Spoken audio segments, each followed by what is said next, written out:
Hello and welcome to the Culture Swally, a podcast dedicated to Scottish news and pop culture. My name is Nicky and I'm joined as always by the man who has just been posting filth on the Women's Institute website and the Cat Protection League as well. It's Greg. How are you today, Greg? Well, I know we were talking before we recorded about how I had to go to Saudi for the day on, what day did I go? Wednesday. And I got on the plane with a clean bill of health. I got off the plane back here with a clean bill of health, but I've got a bit of a fucking cold now. You might be able to hear it in my voice. And I know. I did think that. Yeah, when we were speaking before recording, I did think you sounded a bit bunged up, but I didn't want to say anything in case it came across as a bit rude. No. I mean, I tanned whiskey, honey, and hot water about. I just finished it just before I joined you and when they were Zencast here, and I've got a beer now. But I know exactly who the culprit was because I was sitting next to a guy. I'm not going to say where he's from because it'll make me sound like a fucking horrible racist. But I would say the same about anybody. But I always take an aisle seat, and he was sitting in the middle. And he was one of these guys who thinks because he's sitting in the middle, he can sit with his fucking legs as far apart as he likes, and he can have an elbow on both armrests, which I don't mind because I think the middle seat's obviously the shitey seat, so you should be able to. That is the rules. I always give up my left hand armrest or right hand armrest for the middle person. But he had his elbows sort of hanging over, so his elbow was like in my demise of the seat. So basically, he's fucking touching me, and of course, every fucking 2 minutes, he's like.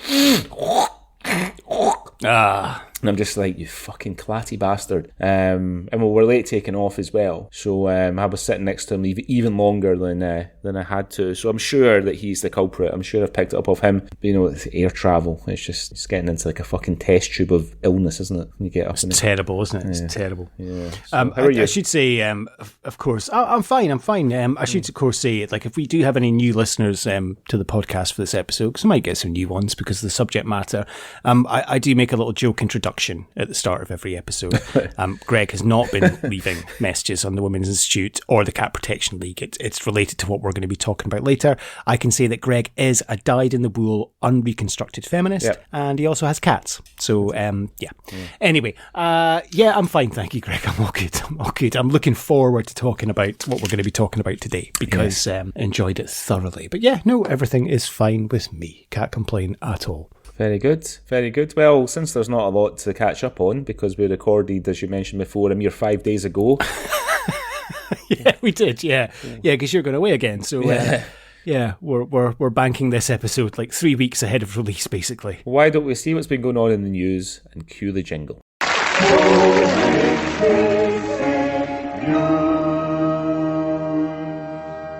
Hello, this is the Outer Hebrides Broadcasting Corporation. And here is what's been going on in the news. Okay, Greg, so what have you seen in Scotland in the last couple of weeks that has caught your eye and you'd like to share with me and our lovely listeners? Well, like for the first sort of couple of years that we did the pod, we used to always seem to come across stories about guys wanking in like their in the cars and stuff, and just like guys being like inappropriate either knowingly or unknowingly. But I don't think we've had one for quite a while until today. So this comes from the Scottish Sun on the 28th of September, which is yesterday. And it's the headline reads, Kilt in the Act. Pensioner wore short kilt and no underwear to do his gardening, and stunned neighbours could see everything, and everything is in capital letters, so you know that they mean everything. This is Leslie Mackenzie, 73. He was reported to cops by shocked neighbours after a series of incidents at his home in Churnside in the Scottish borders. One of his neighbours told officers that she was shocked at what she saw, while another said that she stopped her children going into the garden when the OAP was outside. Jedburgh Sheriff Court heard that Mackenzie is also banned from a number of establishments in the area because of his behaviour. Drew Long, prosecuting, said, "It appears people were at the end of their tether with him." He added, when police spoke to neighbours, they said it had been happening on a semi-regular basis, and they believe... Semi-regular. Yeah, that's the semi part is is unconfirmed on a semi-regular basis, and they believed that he was doing this to show off his wrinkly old boss. The court heard police had given the retired mill worker advice about his behaviour when a complaint was made by a neighbour in May, but 10 days later he offended again and another resident reported him. His defence lawyer, Ed Hume, said his client, who lives with his wife and has failing eyesight, claimed he thought the advice was only in relation to how he conducted himself in public, on buses and in cafes, for example. But he added he accepts there is a degree of recklessness to his behaviour. Mackenzie, who appeared in court wearing a kilt, and we can only hope underwear, admitted a charge of public indecency by repeatedly exposing his genitals at his home in Lammerview, Churnside, between May the 4th and June the 1st. He said, Sheriff Kevin McCarran said that Mackenzie had displayed concerning behaviour which persisted over a period of time.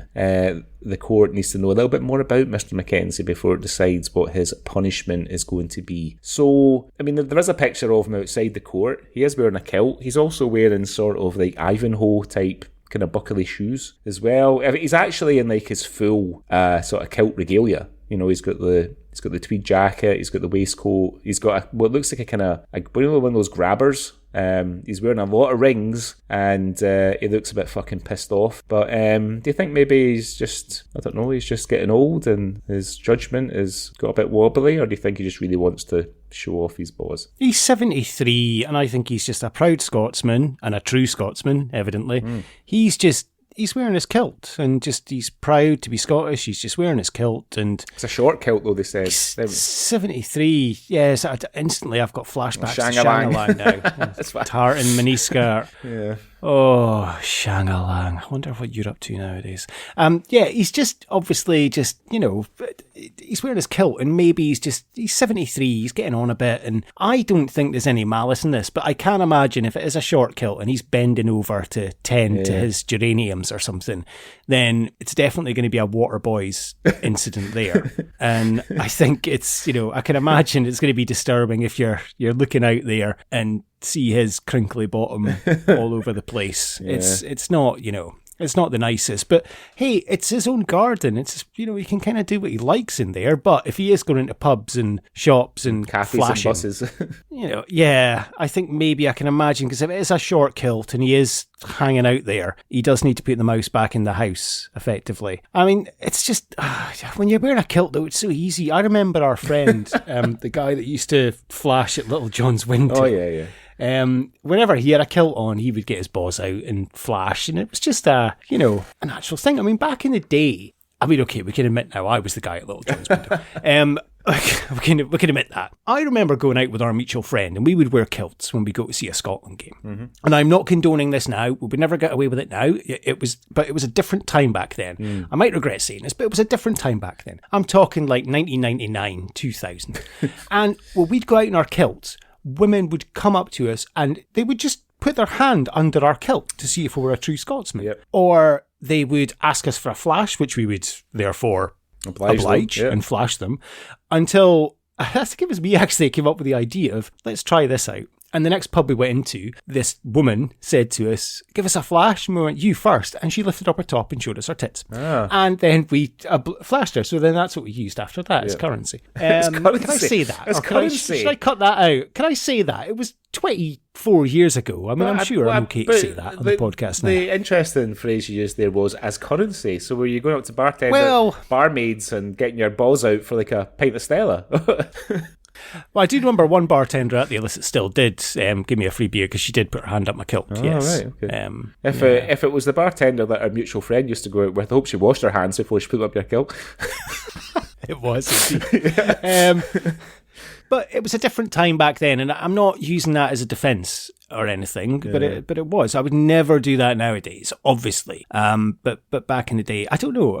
Should I cut that out? Am I okay to say that? Do you think it's fine? I think it's okay. You know, like you never. Yeah. I think what's crucial there is you never offended anybody either accidentally or on purpose. Back in those days, no, it was all consensual and all, you know, fun and a joke and just Anyway, but this guy, it's not that. He is offending people, and if he is offending people and people have told him that he is offending them, then he has to, you know, curtail his exploits of of this, but it's a shame because I do genuinely think, not knowing the guy, but it does sound like he's just a proud Scotsman. He's wearing his kilt. He just likes wearing it and just likes the breeze on his butt cheeks when he's gardening.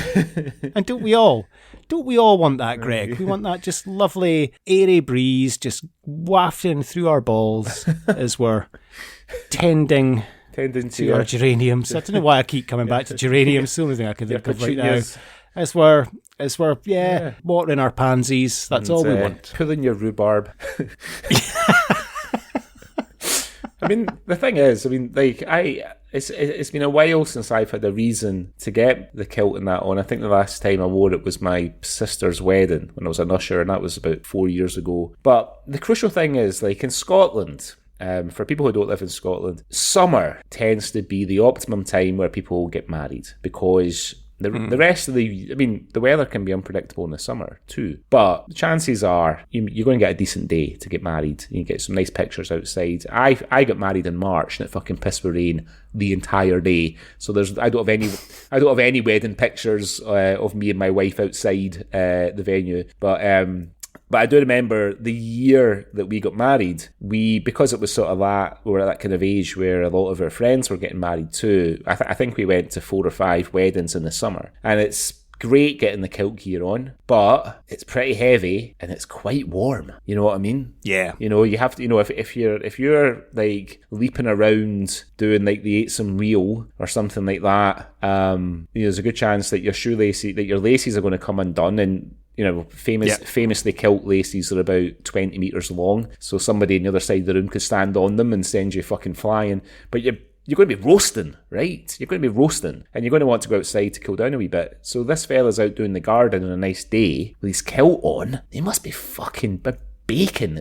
You know what I mean? It's not exactly conducive to tending your garden in the hot weather. I remember I wore my kilt to, was it a wedding? I think it was a wedding I went to in Dubai. All right, yeah. And it would have been like May time. So it's not optimum heat, but it's still fucking hot. Still pretty spicy, yeah. And we'd been outside for a while and then we went inside. But you know what it's like? Because you're still sweating. Yeah.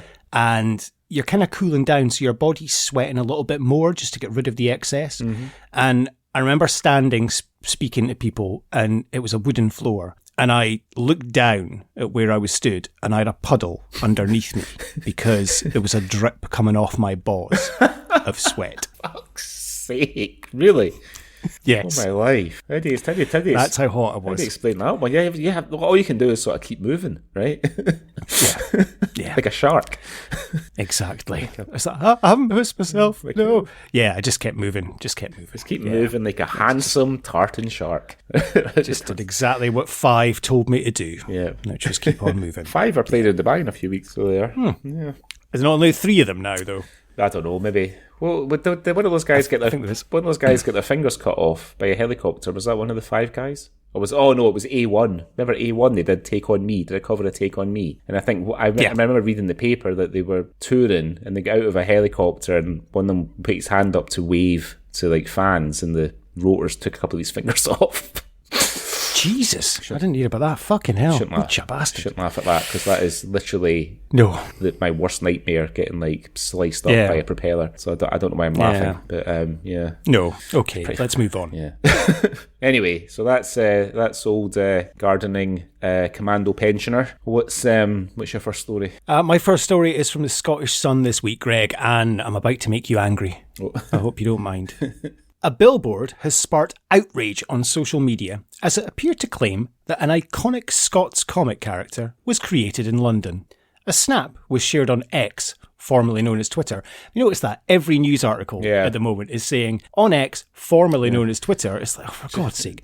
Of a UK government poster at a train station which appears to claim that Dennis the Menace was created in London. The billboard shows the well-loved character perched on the shoulder of an executive from Beano Studios, which is based in London and produces the Dennis and Nasher teleseries. It appears to be part of the Made in the UK, Sold to the World campaign run by the UK government since 2021. However, Dennis was first created in Dundee in 1951 by cartoonist David Law for DC Thomson. The poster reads in bold writing, "Created in London, unleashed in more than 100 countries." A quote from Beano Studios executive Rob Glennie is also on the board and reads, Dennis and Nasher have been making mischief together since 1951. These days, the CGI animated pranktastic pals are watched by millions of kids and a few grown-ups in more than 100 countries. Find out how exporting could grow your business. After this picture emerged online, a number of Scots have been left furious over this new billboard which has popped up. One person says, Dennis the Menace, created in London. Aye, right you are. Another wrote, when did London become a suburb of Dundee? How did I miss that announcement? A third commented, there are literally no words. Whilst a fourth said, yes, the TV version, which they seem to be touting, was created in London. The animators live next door to me. But yes, I see your point. A government spokesman says the Dennis and Nasher animated series was created in London, based on the brilliant Beano cartoon that originated in Dundee.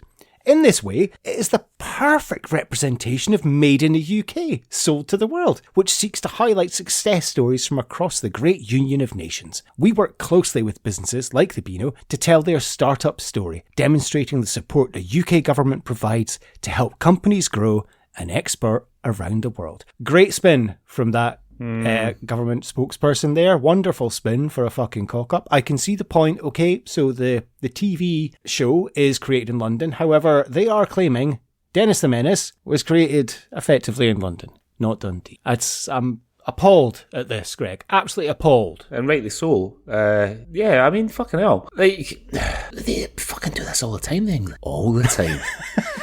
Do you know we get more downloads in England than we do in Scotland? It's only because there's So be careful what you say. because there's more people. You know, when Andy Murray's winning, you know, that's what they always say. I mean, I'm only joking. Like, honestly, like, in all honesty, I couldn't give a fuck, right? But it's the old joke about Andy Murray. Yeah, when he wins, he's British. When he loses, he's Scottish. Of course. And I don't know if we, if that's necessarily true. I don't know. I mean, I think sometimes we don't help ourselves in Scotland, because we get a bit sort of indignant about certain things rather than just sort of focusing on what we should be rightly proud of. Like what we have like penicillin, for example. Be a lot less people in England without penicillin, right? And the TV and like whiskey, fucking countless things, and of course the Beano and the now defunct Dandy, which I still can't quite believe that. I can sort of understand why DC Thomson. I guess they obviously had to choose between which one they were going to keep going and which one they were going to stop. So I do sort of I always preferred the Beano to the Dandy when I was growing up, but I did still like the Dandy. But if I only had enough money for one, I would buy the Beano. Did you? I mean, I was the same. I used to read the Beano every week, and I always got the annuals. Yeah. The Dandy, I would only get the annual from like a book sale or like a charity shop, right. Or you know what I mean, like, or it was always like a school or book sale as a gift sometimes. I used to get it for Christmas most years. Yeah, like I didn't read the Dandy week to week, but I would devour a Dandy annual. Yeah, and would same as Beezer and Topper and stuff. I would devour those, but I never actively would purchase Dandy. It was always the Beano. I mean, like, for Christmas. I mean, I'm sure it's the same for you and probably most boys of our generation. But the gifts that you pretty much always knew somebody was going to buy you were the Beano and the Dandy annual, pretty much, right? I mean, I can't think of a Christmas when I didn't get the Beano and the Dandy, and like Urwilly or the Bruins, whichever one was. Urwilly or the Bruins in Scotland, of course. Whichever one, because I think they used to alternate. They'd be Urwilly one year and the Bruins the next year. I think they released. Yes, both they did. And there was always like when we were young. There was always like a fucking tsunami of annuals would come out every year of whatever was popular. Yeah. So, I remember getting, Transformers annual or Ghostbusters annual. The Knight Rider annual and stuff. Stuff like that. Knight Rider annual, A-Team annual, all those things, and then they just kept pumping them out, like Gladiators annual and stuff, and anything that was popular. In fact, I found a photo, I'll have to say that, I found a photo recently of me, must be 16 years old, and it must have been on Christmas Day, with my Spice Girls annual.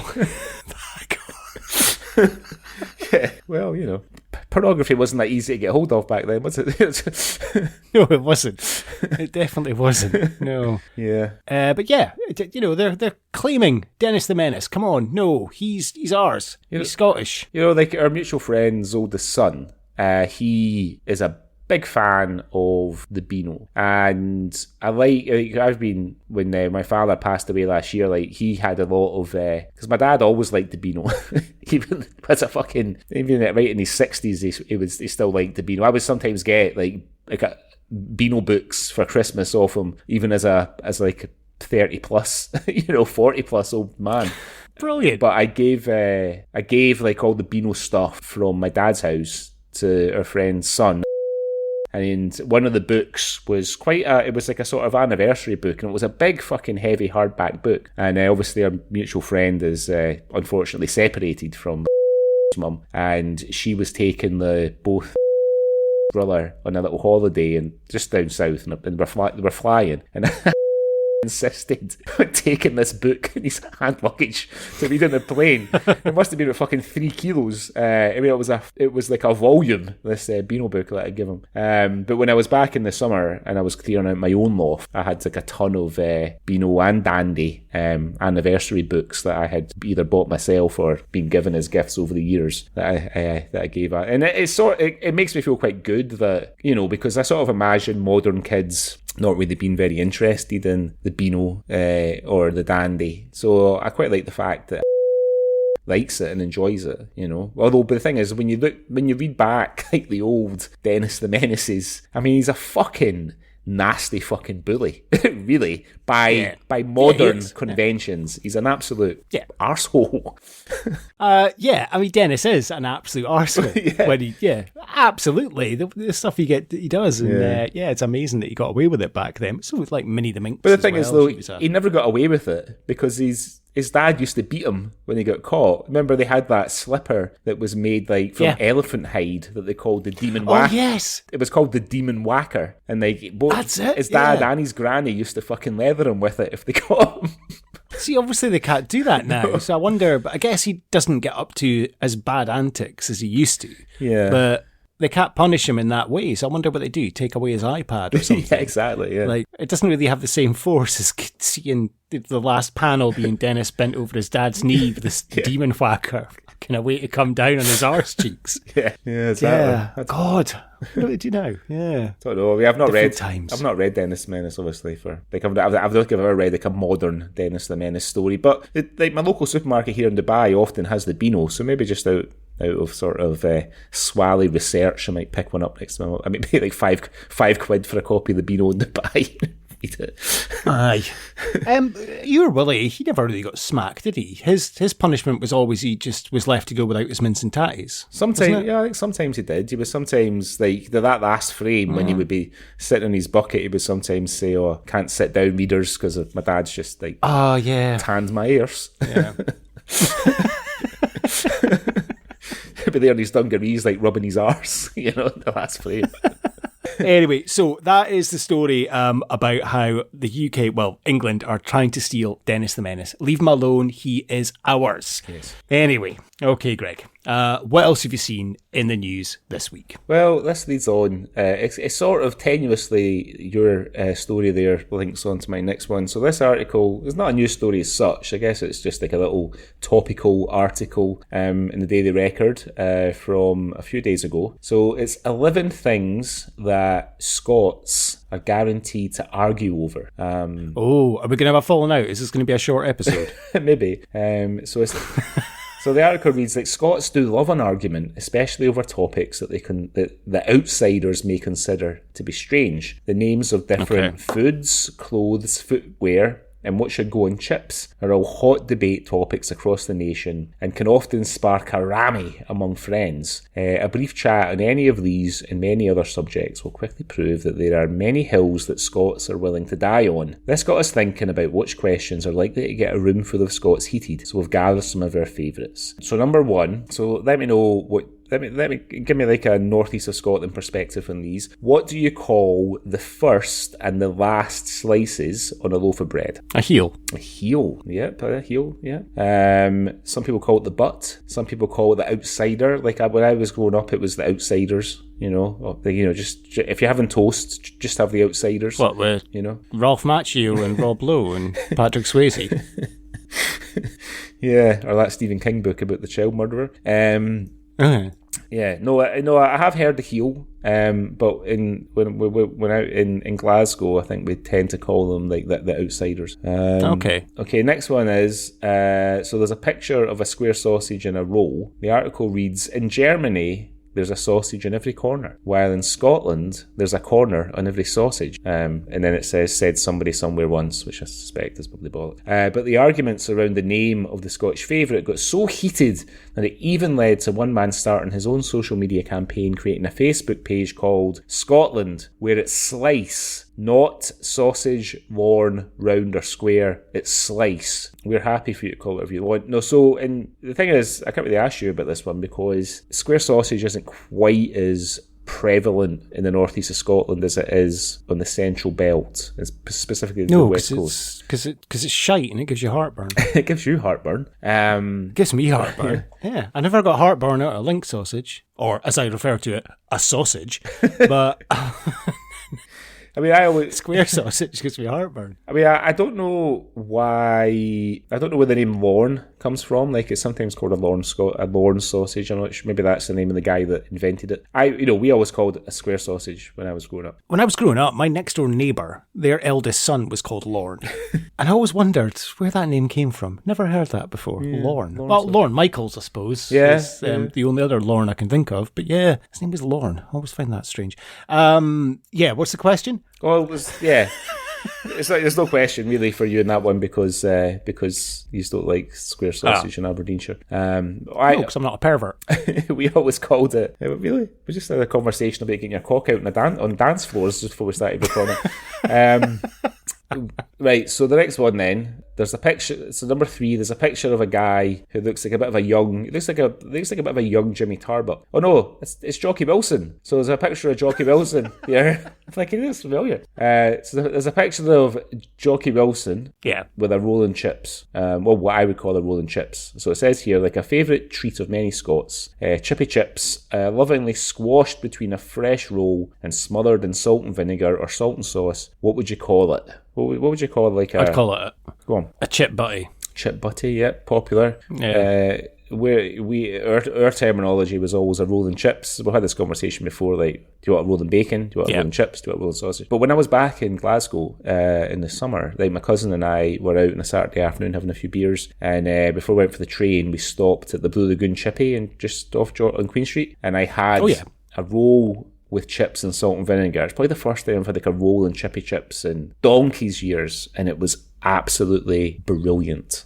I could have eaten like two more. It was so nice. Okay, next one then. So do you remember the old black sort of shoes you would wear for PE back like in the early 80s or mid 80s? Yeah, plimsolls. Plimsolls, right. So some people call them gutties. Have you heard gutties? Anybody at school call them gutties? I have heard that term, yeah. Nobody at my school called them that, but I have heard that term, yeah. We called them sannies, because short for sand shoes. Okay. But yeah, plimsolls. I mean, I didn't like saying the word sannies when I was a kid. So don't ask me why. I would much prefer to call them plimsolls. But yeah, most people did. Most people growing up called them sannies for me. And then would you say? Sorry, go on. What did they call their sandwiches? Pieces. Okay. Yeah. Is that a later question? Maybe. I'm not sure. Number 5 then, would you say that the sun is split in the trees, split in the sky, or split in the pavement? I'd say neither. I'd never heard that before. You never say that the sun was split in the sky. It was such a nice day. No. No? No.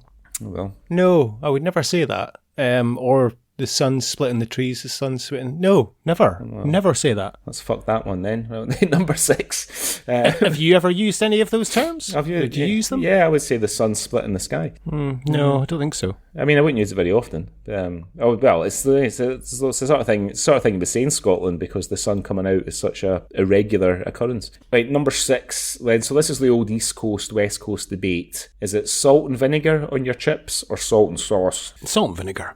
You don't get salt and sauce in Aberdeen. Definitely not, right? And the only place you get salt and sauce is Edinburgh and maybe Fife. Yeah. Or the Lothians. Yeah. But everywhere else in the in the UK is fucking salt and vinegar. Who wants brown sauce on their chips? Brown sauce is sweet. You don't put sweet sauce on your chips unless like ketchup. Well, I suppose I don't like ketchup, but I don't know, I'm in the minority there. But I would only ever have salt and vinegar on my chips. Well, I really want some chips from the chippy now. Right, number 7. What would you call what is usually referred to as a piggyback? A collie bag.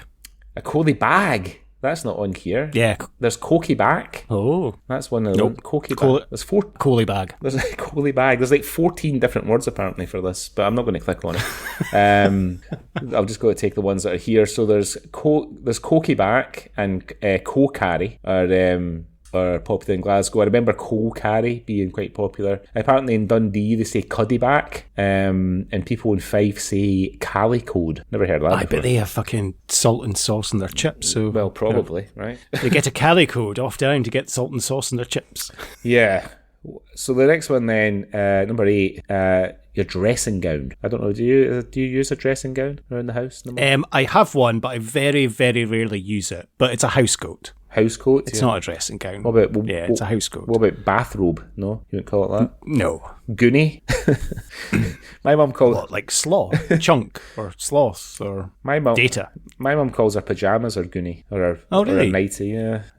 What would you call it? Do you have one? What would you call it? I don't have one, but if I had one, I'd probably call it my house coat or my dressing. I might call it my dressing gown, actually. My dressing gown. I think I call it my dressing. My wife's got one. She calls it her dressing gown, so I'd probably just find myself doing the same. Yeah, no, it's a house coat. I would say I'd always use house coat. Yeah. What do you call your slippers? I don't have slippers, but I would call them slippers. You wouldn't call them baffies? No, I'm not a 80-year-old. I'm not Pa Brown. Okay. I don't call my shoes my galoshes, so I don't call them a baffies. If you were to say, for number 9, if you were to go and grab, if you said to yourself, if you thought I was going to go up and get myself a can of like Coke out of the fridge, and I said to you, "Oh, where are you going?" Would you say, "I'm going to get a can of what?" Would you say a can of Coke? Coke. Would you say, you wouldn't say, "I'm going to get a can of juice"? Yeah, I would refer to it as juice, but I would say, I wouldn't say soda. But I would call it like fizzy juice. Yeah, it's juice. Yeah, it's juice, right? As I call all fizzy drinks juice, and when my wife and I got together, it led to some very confusing moments in our relationship because in England, they would call it like pop in England or something like that, pop. I would never call fizzy drinks pop. I would always call them juice. Pop? Yeah, pop. Do you know what kind of pop? Some fucking 1930s American film or something. I don't know. But like, when I lived in England, I remember like my peers referring to carbonated beverages as pop, aerated waters. I've always called it juice. Although I always referred to Iron Brew as ginger when I was growing up. Okay. Because that's what I was conditioned to refer to it as. And then last one, number 10.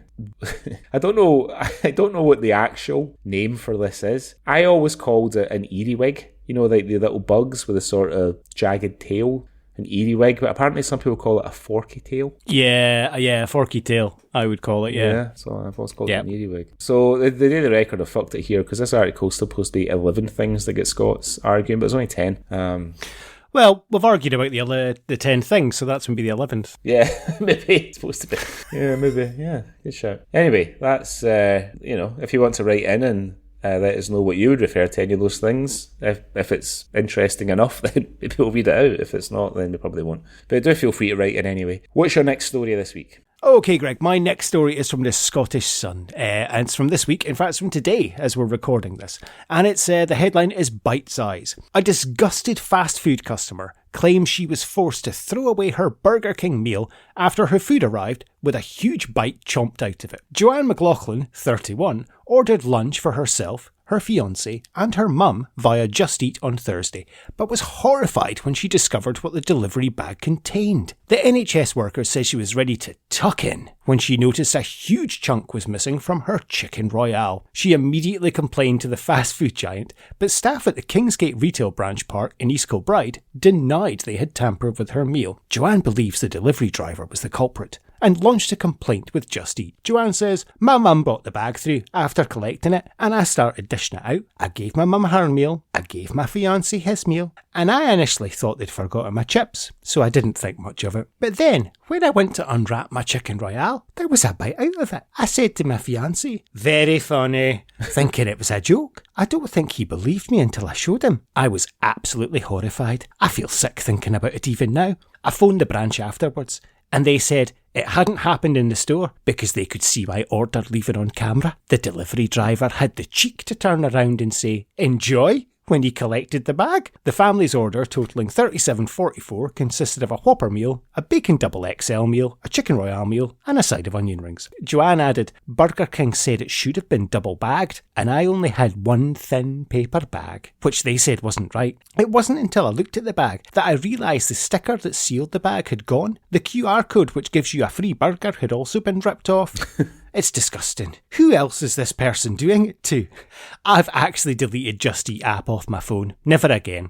A Just Eat spokesperson says, 'At Just Eat, we want all our customers to have a positive experience when ordering their food online. We're sorry to hear that in this case, this customer's experience fell below the high standards we hope to deliver. We can confirm we have already processed a full refund and have been in touch with the customer.'" So, this Just Eat driver, it's funny, Greg, I was listening back. I never listen back to our old podcast. Once I finished editing, it's dead to me.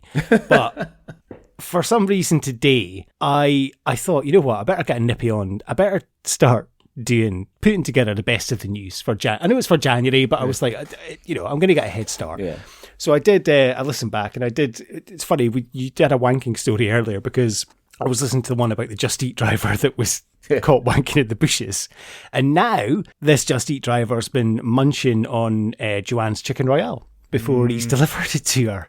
And with our mum and fiancé in the house as well, Greg. Have you ever had any food delivered that's had a bite out of it? Or no, because the thing is here, the guys that deliver the food here, they're not just sort of casual guys like they are in the UK that are just doing it to earn a bit of extra money or whatever. They're like employed.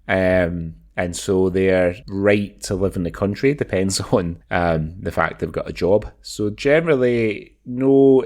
All right, Greg. It's meant to be kind of a light-hearted kind of comedy podcast. Yeah, sorry, I don't mean it. I don't mean to dwell on the modern slavery that exists here in the Middle East. But the thing is, though, but in fairness, the companies, like the vendors. It's usually very well sort of wrapped and sealed, and the drivers are supposed to open their sort of insulated bags at the door, so when you take your order out. Now, of course, they could have still fucked about with it, but you try to think about it. What I think's happened in this case, because just from the sort of feeling I get from Joanna, is that the fiancé, for a laugh, has indeed taken a bite out of it. She hasn't gone very funny. She's gone fucking postal. And he's had to say, "Oh, look, it wasn't me. It wasn't, no," you know what I mean? And then she said, "Well, it must have been the driver." And it's gone too far for him. Like, before he knows what's happened, she's on the phone to Burger King at the Kingsgate. She's giving them fucking hell. And he's like, "Well, I can't like tell her that it was me now because she's just fucking kicked up high dough. She's not going to be my fiancé for much longer if she finds out that in fact." So now he's probably sitting there feeling a bit squirmy because she's not only has she been on to Burger King and Just Eat, evidently she's also been on to the fucking newspapers about it as well. Now, Greg, you're being very quick there to judge Joanne. There's a photo of Joanne in this article, and I can say you've probably hit the nail right on the head there, actually. She does look the type that would fly off the fucking handle. Yeah, well, go mental. you said that she worked for the NHS, right? So she's probably just finished a fucking 32 straight hour shift. She probably gets a fucking piss taken out of her with her wages. So she's probably always ready to pull the trigger at any moment. Quite understandably, you know. It doesn't say if her mum and fiance ate theirs, but that's a good point. Let's say the situation was you'd ordered this food and it arrived for you, your wife and your kids, and you're about to tuck into your meal and like your wife opens her meal and there's a bite out of it. Yeah. Would you eat your food? It's untouched. There's no signs of any tampering. No. Would you eat yours? No. Definitely not. Yeah, I wouldn't eat. The whole lot would have to go in the bin for me. I'd be like, nah, I'm not touching that. No fucking way. Yeah. I mean, you know, I know that some people like Burger King. Personally speaking, I would never eat anything from there. Not because I think there's anything wrong. I don't think there's anything wrong with the food. It's just I just don't like it. But it just reminds me of the Parks and Recreation with Ron when he's trying the guy's offering him a sample of the vegan bacon. And he's taking it and putting it straight in the bin. He's like, "Thank you. Can I have another one?" It's kind of what I would be like if somebody offered me a Whopper. You know. Burger King, if you'd like to sponsor us, you can get in touch, cultureswally@gmail.com. We are available for sponsors. Just Eat as well, if you'd like to get in touch, cultureswally@gmail.com. We have reported about your wanking delivery drivers and about your delivery drivers that eat the food of their customers. You know, but anyway, not to get ahead of ourselves on this episode, but you know, the show that we watched for the podcast today, I watched it on the SDV iPlayer, which meant that I had to put up with the adverts. You know, between eating. And McDonald's, on every single break, McDonald's had 3 different adverts. They had one for their McDelivery, which is the most annoying advert, you know, fucking really irritating. And then they had another one for their Monopoly. They've got the Monopoly game going on at the minute in McDonald's for the scratch cards. And then they got one where it's so annoying. I mean, it's just. It's just, and it's not even. I don't know who McDonald's is signing this shit off, right? But it's like an ancient fucking advert before adverts got more sophisticated in the 1980s. Basically, it's an office. They've had a McDonald's delivered. There's a guy. He's wearing like a sort of like Michael Douglas in Wall Street ensemble with a shirt, braces. You know, blah blah blah, and he's like saying all these 80s things like talk to the hand and chillax, and they offer him his McMuffin, and he's like, McDonald's, talk to the hand. And woman says, yes, but McDonald's source all their ingredients ethically, blah blah blah, like chicken, pigs, all fucking free range, blah blah blah. Then, you know, it's just so fucking. And he's like, all right, I'll get off the phone. I'll fax you that over. Are we still on for squash? And I'm like, who the fuck? I mean, you're like a marketing guy. I mean, who the fuck? What really? They've obviously, like, I'm sure McDonald's apply like science to their advertising messages and how they sell them. I mean, what focus groups and kind of customer, I don't know, what would you say, sort of customer examination have they done that suggests that advert is going to do anything other than annoy people? The subliminal message I'm getting from that advert, and I haven't even seen it, but the way you've described it, is that these employees hate their boss so much that they're giving him a McMuffin every morning to clog his arteries in the hope that he has a massive heart attack or a stroke. Yeah, maybe, yeah. Yeah, you could be right. Maybe that's exactly what McDonald's was going for. In fact, I'm sure it is. Oh, anyway, have you seen anything else this week, Greg, that you'd like to share? No, that's a lot. Okay, wonderful. Right, well, before we go on to what we're going to be talking about today, let's have a little word from our sponsors. And our sponsor on this episode is Dougray Skateboards. Dougray Skateboards is a skateboard brand created by Gary Kemp, whose main focus is to explore the people and culture of Aberdeen and the northeast of Scotland, and to create designs that reflect that area. Dougray Skateboards screen print their own decks in their studio by Gary's fair hand, and they've produced some amazing designs over the years, including an Annie Lennox inspired board, a Robert the Bruce deck, and a plenty of pop deck inspired by the old Bonnecord trucks that used to drive around Aberdeen delivering fizzy drinks. Dougray Skateboards also replicate these amazing designs onto their clothing on 100% organic cotton tees, hoodies and sweatshirts, and you can fill your boots on stickers, pin badges, beanies, caps and a whole lot more. Gary regularly collaborates with local artists to ensure he brings the latest designs to the market, but always with a Doric twist, including their amazing new Northfield Tower design. Check out Doric Skateboards for yourself on doricskateboards.com and follow them on Instagram at Doric Skateboards to see the amazing designs that they have on offer. And we are delighted to be able to offer you 15% off as listeners to this podcast. All you need to do is head to doricskateboards.com, have a look at the amazing decks, stickers, badges, hoodies, tees and hats, everything they have on offer, and enter the promo code SWALLY. That's SWALLY, all in block capitals. Same with the name of this podcast to get your 15% off. That's doricskateboards.com. Okay then, Greg, so it was your choice on the Culture Swally this week, so why don't you tell us what we're going to be talking about on today's episode? Well, normally we, like most of the stuff that we record, that we talk about in the Swally, at the very least, is a few years old, if not kind of legitimately vintage. But I've gone for something right up to date. It's only just released on STV in the last couple of weeks. We recorded the first series of this last year. As I say, the second series is available now. You will want to watch it before you listen to the rest of the podcast, but it's the second series starring Dougray Scott, Laura Fraser, Ken Stott, and it's Irvine Welsh's Crime. Yeah, I mean, this just came out, well, as we're recording, this came out last week. And as I think we are recording a little bit in advance, Greg, but when this episode goes out, it will only have been out, I think, for 29 days. So there is a massive kind of caveat on, if you have not seen this, do not listen any further. Go and watch it because we will be spoiling it. We never really mention in terms of we are going to be spoiling things because most of the stuff we do, exactly as you say, is like 10, 20 years old. Yeah. But we will massively be spoiling this. And I think we will be spoiling some parts of the book that it's based on, The Long Knives, as well. So you have been warned. We are going to be spoiling the shit out of this. So yeah, season 2 of Crime. I knew it was coming, but I didn't know it was actually out. And it kind of hasn't had a huge amount of fanfare in terms of being announced that it's out. I genuinely wouldn't have known it was out unless because I follow Joanna Vanderham on Instagram because she's lovely. I kind of love her. That's the only reason I really knew it was out, and I'm so glad. I text you straight away. I was like, Crime Series 2's out. And I watched the first episode that night. We recorded Tagger the next day and you picked this. And yeah, I devoured the series in like 3 days and I've watched it twice through since because I wanted to watch it properly and I wanted to make notes again.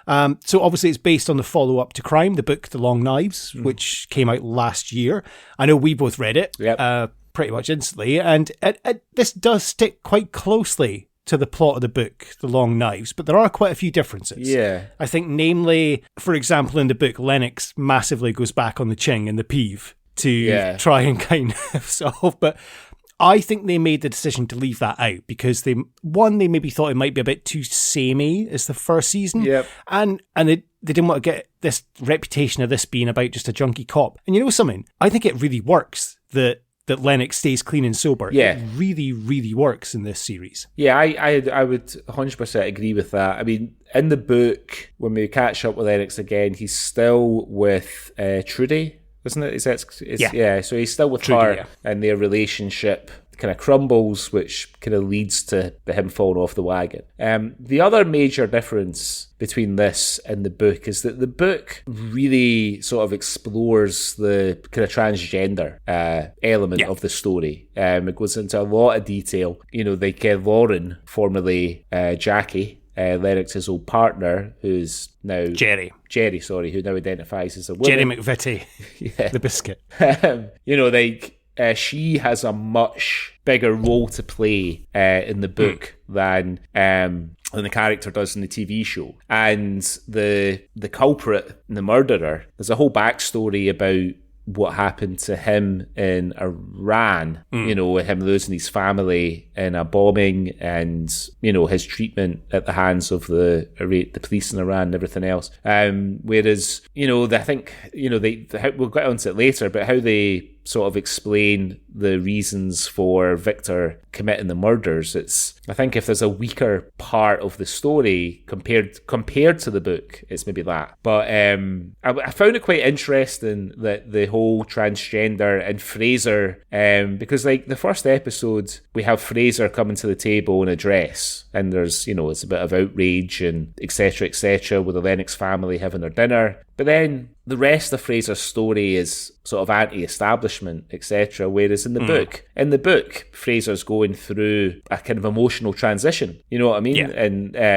And so I would have thought with the kind of current sort of transgender debate, and it's a big story and it's never out in the news, and it's debated on social media all the live long day, especially if you're on Twitter, or I should say X. I'm surprised they didn't want to address it more in the story and bring more elements of the storyline from the book into the show. It felt a bit safe. Yeah, I can see it did, but I thought they handled it pretty well in terms of the way they did. I thought Lauren was Rebecca Root, who was Castle Lauren, and she is a transgender actress, and she was, consulted quite a lot in terms of the way things were filmed. I actually thought they handled it quite well. Yes, there could have been more of it because it is a big part of the book. You're right, and there could have been a lot more of it. But I wonder if they just did enough to kind of get the point across, because I didn't feel it was just like kind of tacked on, like, we have to include this just for the sake of it. And I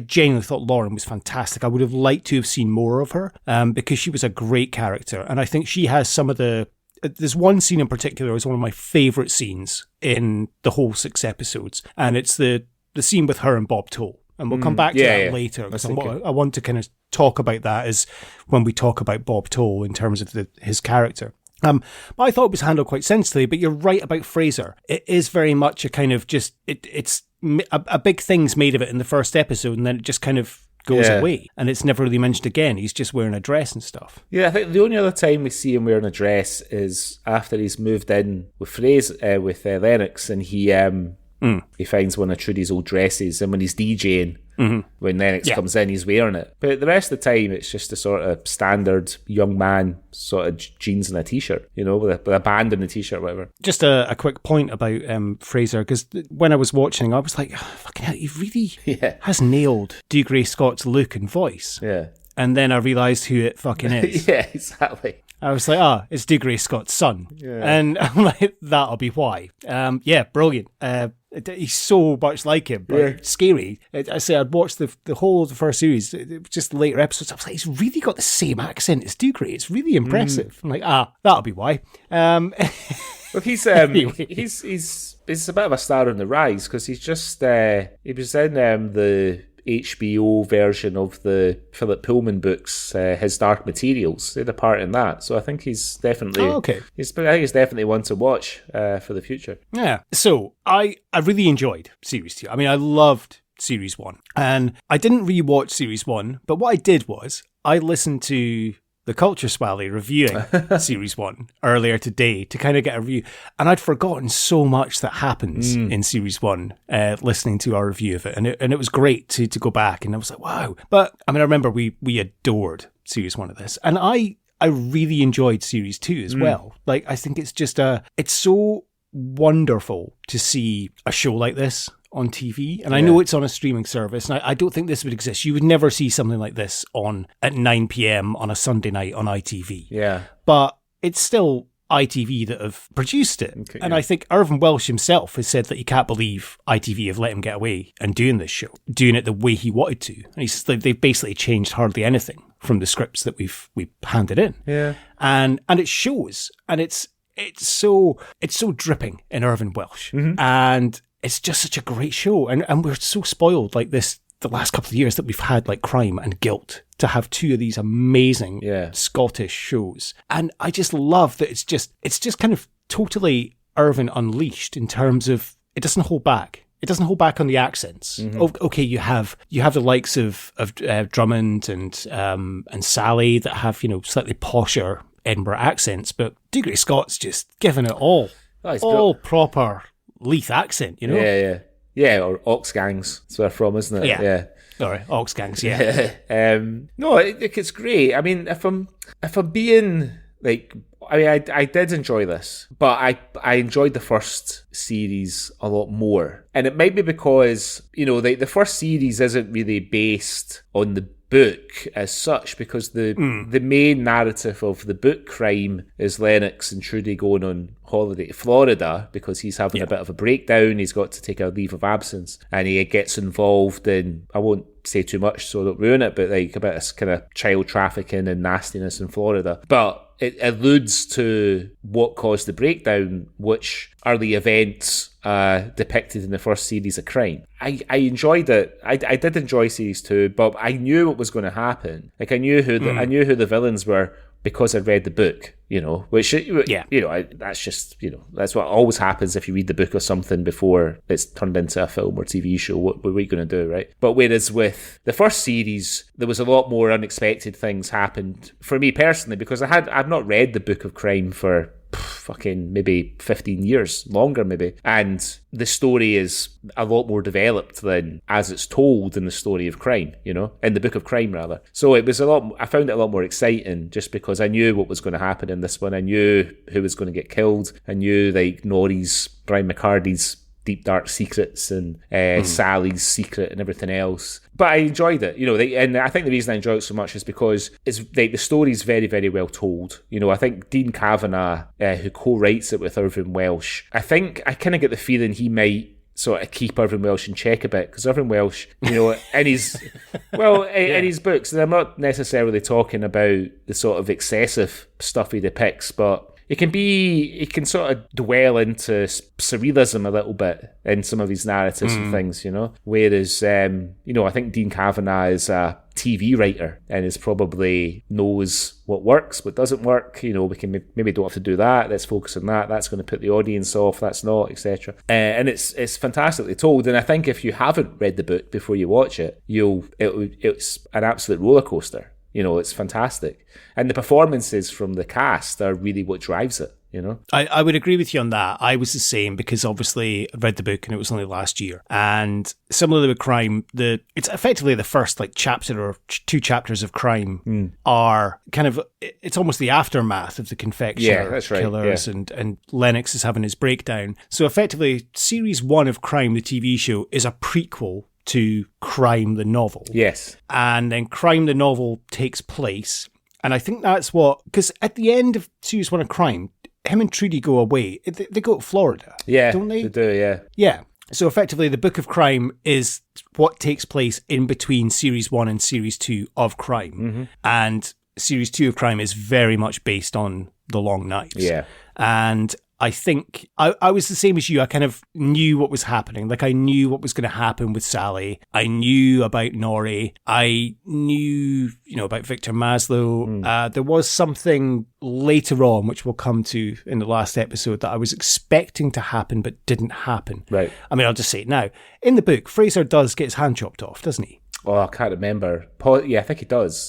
Sure he does, yeah. Because I'm positive he does. Because I think in the book, the kind of finale is in the tunnel where Ray was raped as a little boy, wasn't it? Yeah. Yeah, if I remember right. And I think he might get his hand cut off, yeah. Yeah, I'm positive he does, because I was waiting for it when he's teasing with a cleaver, and I'm like, right, no. Yeah. Anyway. But yeah, he doesn't, because I guess maybe it wouldn't have worked so well for TV. So I agree. It's the same as anything when you've read the book. It's kind of not as good or not as great. But I still really enjoyed this. I do think it was maybe toned down slightly in terms of language and stuff, because listening to our... even from series 1, listening back to what we were discussing in series 1, a lot of it, you know, for example, the scene of Doogie Gilman, that's got rid of the tatty water and stuff. Like, there's none of that in series 2. No. And I think it is slightly watered down a little bit, but still strong enough to still be one of the best things I've seen in terms of, you know, this year. It's still wonderful. Well, yeah. And as you say, most of that is driven by the cast. Yeah. And because, I mean, Dougray Scott won an International Emmy Award for the first series for his performance in that. And it's so justified. And I think he's just as good in series 2, but of course he's having to act straight, because in series 1 he was acting drunk and high on ching for a lot of it, and he did that so well. But in this, he's totally sober and straight, but still delivers an absolute powerhouse of a performance. Yeah, I mean, especially the scenes when he's having his therapy with Sally, you know, and he's kind of breaking down, and the scenes when he is in the group therapy, he's in the sort of group therapy sessions and things. Yeah, they're brilliant. But I mean, my favourite little thing he does in that whole series is when he breaks into Time Castle to scatter his dad's ashes on the touchline, and he has this really emotional moment when he's talking to his dad's ashes. Then the groundskeeper appears and he just like starts laughing, and he's kind of walking backwards, and he's doing the wanker sign and all that. You know, but they do that so well, because that's what I've got in my notes. Like, you'll have a really serious emotional scene and then a massive laugh to break the tension. Yeah. So you have that. The Time Capsule scene is the perfect example, and that's the first one I've got noted down in terms of he's breaking his heart about his dad's ashes, delivering his beautiful speech, and then he's just giving the wanker, fuck you. And then the next one is, I think, in the next episode, when he's been down the well and he finds these dead girls, and he's an absolute wreck, and you've just had this roller coaster of emotion. Yeah. And he gets in his car, and then Toll phones him and says, like, I'm leaving. Stark's applied.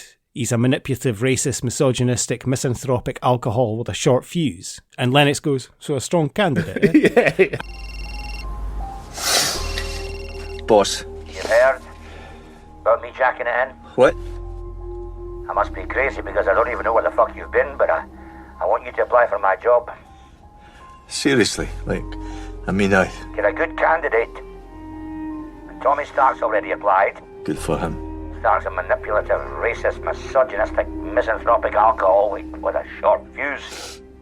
So a strong candidate. Immediately burst out laughing, and it does it again a couple of times. You have this absolute heart-wrenching scene, and then just this absolute fucking belter of a joke that you just can't stop laughing at. Yeah, he's, like, you know, to your point, it's been a long time since we've seen Dougray Scott really, you know, like before appearing as Ray Lennox in Crime. You know, like, his career has been one of, if you go back to sort of Mission Impossible 2, which I think was like 2000 or maybe 2001, and he's like the second lead.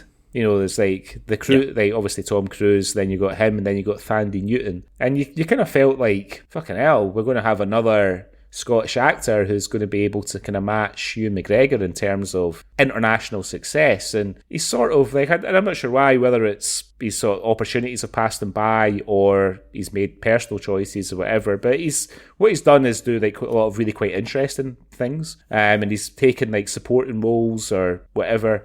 But in this one, you know, he's the lead, and you forget what a brilliant leading man he is. And I really hope that this sort of gives him another kind of flush of the kind of success that it was looking like at the beginning of the 2000s. You know, before like Gerald Butler came along, and what did they say in the rewatchables? Market corrected. You know, they can. I don't think they say, oh, well, you know, so and so. But I don't think you could say that Dougray Scott was market corrected by Gerald Butler, because although when we did The Vanishing a few episodes ago, we mentioned Gerald Butler has done a few quite interesting things, but most of the stuff that he's done, it's not great, you know, makes money, but sort of disposable. Yeah. Whereas I couldn't imagine an actor like Gerald Butler playing Ray Lennox in Crime. I don't think he would have the kind of vulnerability that the vulnerability that Dougray Scott brings to the part. I mean, he's like a deeply damaged character because of what happened to him as a wee boy. He's been like raped in a fucking tunnel by strangers, by grown men. He's been wrestling with this trauma his whole life and looking for ways to deal with it, joining the police to bring people like that to justice, self-medicating with like alcohol and drugs and everything else. When we catch up with him here, to your point, he's actually finally getting the right treatment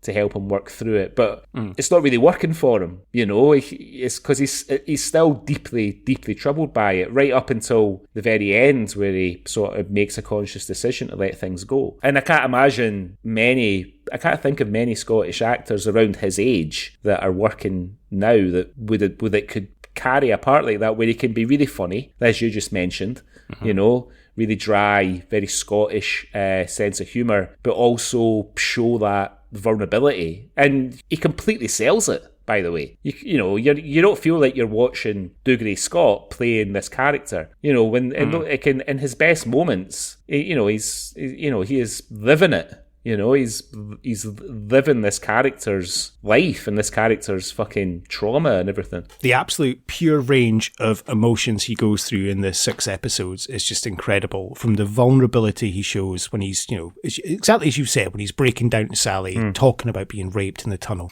The comedy, it's constant. I absolutely love there's so many parts that he's just absolutely hilarious. But the one that just made me burst out laughing, and it's such a stupid thing, it's when his mum and his sister are waiting for him at reception, and he comes down and he says to his sister, "Should you no be at work? I know you're no." Like, to his mum. Like, it's like, I said, "Have you no got work to go to? I know you have no." Yeah. That's it. Like, it's just the absolute... the comedic lines he can deliver, but, you know, the anger that he can give off as well. But one of the scenes that really nails it for me is the episode 2 when Toll tells him that, or is it in episode 1? When Toll tells him that Jerry McVitie has intercepted an intruder. And when he's in the car with Drummond and he explains, you know, Jerry was my partner, who I learnt from. And I did like the little reference there when Drummond says, what, more than Robertson and Ginger. Yeah. And I was like, oh, yay, a little mention for Bruce and Ginger. Yeah. And you can see that Lennox is really... But what he said, oh, well, it's a pretty low bar, you know? Yeah. You can see that Lennox is really nervous because he says, I've never met Lauren. Yeah. And when he goes in and he meets Lauren and immediately just gives her a hug, you just melt and you're like, Lennox is such a fucking good guy. Yeah. Like, he's such a good guy and he's trying to be better, but he is deep down, you know, he takes his nephew in, he makes a cunt of it, and, you know, he's having parties, but Lennox doesn't say anything until it kind of comes to breaking point. But he's such a wonderful, complex character. He's so damaged. He's so good at his job, but the emotion he gives is so raw. And genuinely, I think Dougray Scott, the range he shows in this is just absolutely phenomenal. Do you not think he must be, like, after... like shooting a series of crime, do you think he must be fucking like exhausted, Dougray Scott? Because you know, like the scene where Sally, like his last scene with Sally when she's about to commit suicide, and he's very calm, but there's tears fucking running down his cheeks. Yeah, when he's talking to her, you know, and you can't, like, you know, I've never really acted really before, but I imagine if to make yourself cry on camera, you have to, like, really focus on something really troubling or something that really upsets you or has upset you and things. And he's putting himself through that for a performance. He must just be fucking knackered at the end of it. You know what I mean? Like, because, like, more so than any of the other, and not to take anything away from any of the other actors, and I'm sure we're just about to talk about some of them now, but you know, just like you say, the range of emotions that he has to portray on screen and put himself through the fucking the seething, fucking frothing at the mouth rage, the upset, tears, sadness, and everything. He must take like a fucking month off when he's after his last scene shot. He must be like, right, that's a fucking I'm shutting myself off. I'm chilling out. You know. I think he gets it a bit easier this series because I think in the first series in pretty much every scene, but in this series, they do go in and explore some of the other characters a lot more. And I think that's partly because Series 1 did such a good job of just building those characters enough so that you can now go on to develop and you can go into their backstory.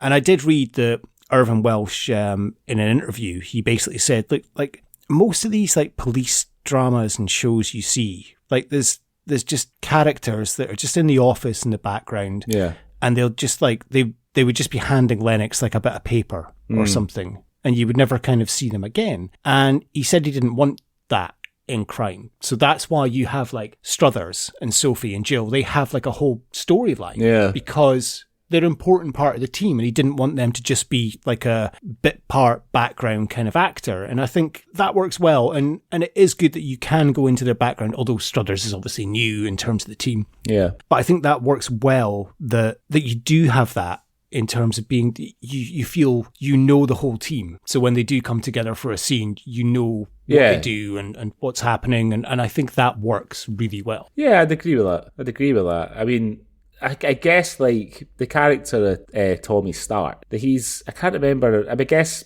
he's basically Gilman. I'm thinking his storyline is Gilman in the book, right? Yeah.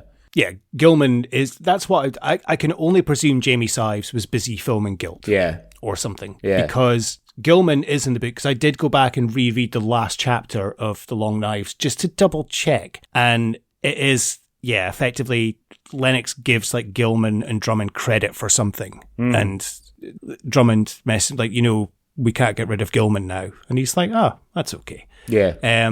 But yeah, Gilman is very much in. So I can only presume Jamie Size is busy, because Stark he's not a direct replacement for Gilman, but he's pretty much like he's close-ish. He's got a moustache and he's a sex addict and likes a peeve, but he's not, and likes visiting the saunas. But he's not the exact replacement for Gilman. Yeah, I missed Gilman. I missed Doogie Gilman so much. Yeah, I mean, and I hope, because I guess what they could have done if they had wanted is they could have recast the part. So I'm hoping that if they go to do a third series, and I can only imagine that a third series might be Lennox sort of on his own, maybe private investigator type thing. Do you know what I mean? And maybe Gilman, if Jamie Sives is available, then maybe they can bring the Gilman character back in, because he's supposed to have left the police as well in the narrative of season 2 of Guilt. Gilman's gone, right? He's lost his job. Well, yeah, I mean, obviously I was saving this for the end, but yeah, the third book in the series, which is titled Resolution, will be out in July 2024. I thought that was supposed to be like a prequel, though. No. Oh, it's not? Oh, okay, No. Cool. So the next book is the third part of the crime series, and there will be a third series of crime, which will see Lennox go rogue. And I had the exact same thought as you. I hope that Doogie Gilman helps him out. Yeah. And that we get to see Jamie Sives back for the third series. But I mean, I love planning ahead. That last moment in the first series of Guilt when the confectioner has reduced Lennox to a fucking absolute emotional wreck in the interview room, and Toll lets Gilman loose, and he's like, right, and he grabs the cloth off the TV thing, he fucking kicks the door in, and I know that John Sim is, he's supposed to be, but I wonder, is how much of John Sim's reaction is prepared acting and how much of it is holy fuck. It's like a raging, long-haired, bearded Scottish guy with a fucking wet cloth coming towards him.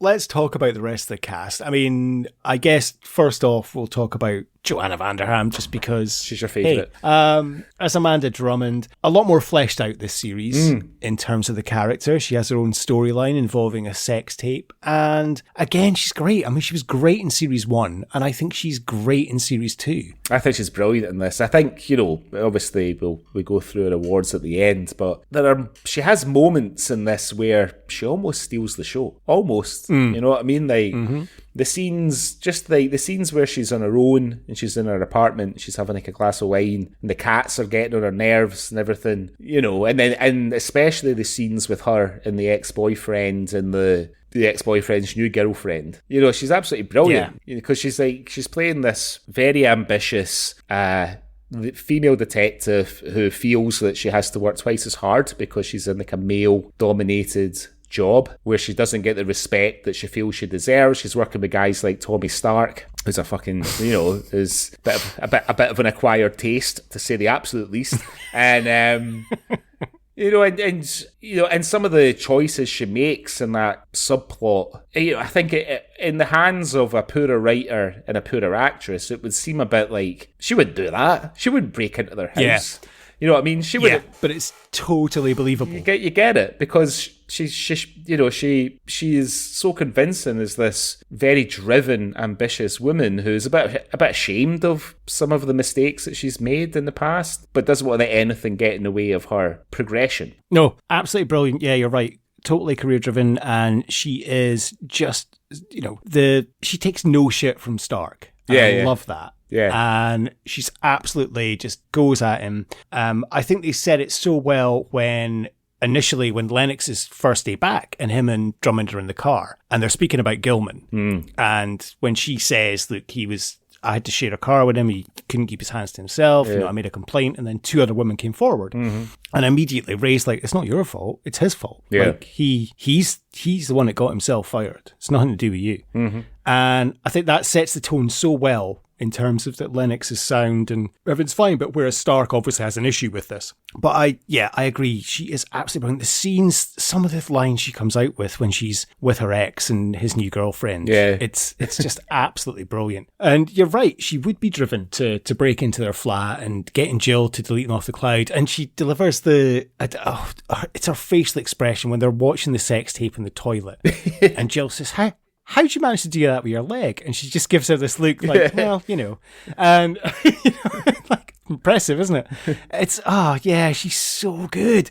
And just absolutely brilliant character. And I'd love, I'm looking forward to spending more time with her in series 3 when it comes. My favourite moment that she has is when Stark thinks that he has got her. He's inadvertently found about the sex tape and everything. Because I wasn't really sure what she was about when she's meeting with the lady that does the lady does the podcast about prostitution and stuff. I wasn't really sure what she was getting at there. And when Stark's like, they've got this sex tape, and she's got exactly the fucking same of him, like sleeping with witnesses to serious crimes. Because I'm kind of like, oh no, you're good. He's got you, Drummond. You're going to come undone here. And she's like fully prepared, and they make a little pact that, well, if you get it, I'll quietly transfer, and if I get it, I'll quietly transfer. I thought that was a great moment between both those characters. I thought she does throw Lennox under the bus during her job interview, though. Yeah, she does. But again, you kind of let her get away with it because, again... she has a point. She has a point, and she also, she is, like we said before, she's very ambitious, and she's, she feels she's had the Gilman, she's had the Starks, she doesn't feel that she's always been taken seriously because of her gender in the job that she has, and she's like fiercely ambitious, because I'm sure when she sleeps with Lennox in the book, she's a bit weird afterwards and a bit distant with things, whereas in the show, when he tells her that he's leaving, she's like, well, that'll make things easier then, and you get this, she's actually, as much as she's thrown him under the bus, she's like really attracted to him. She's brilliant. She's like a fantastic actress, and I'm sure we'll see a lot more of her. Not in the way you're thinking, but it's not in the way I'm hoping. But yes, I'd look forward to seeing a lot more of her because she is an absolutely fantastic actress, and she's just brilliant and a brilliant character as well. So well done for Amanda Drummond. I guess next we can speak about David Elliott as Stark. We kind of touched upon it earlier. He is basically a straight replacement for Dougie Gilman, but he's a bit more, I don't know, a bit more vicious maybe in terms of he's got a real dislike for Drummond, and he's got a bit of a dislike for Lennox as well. He does. I would say.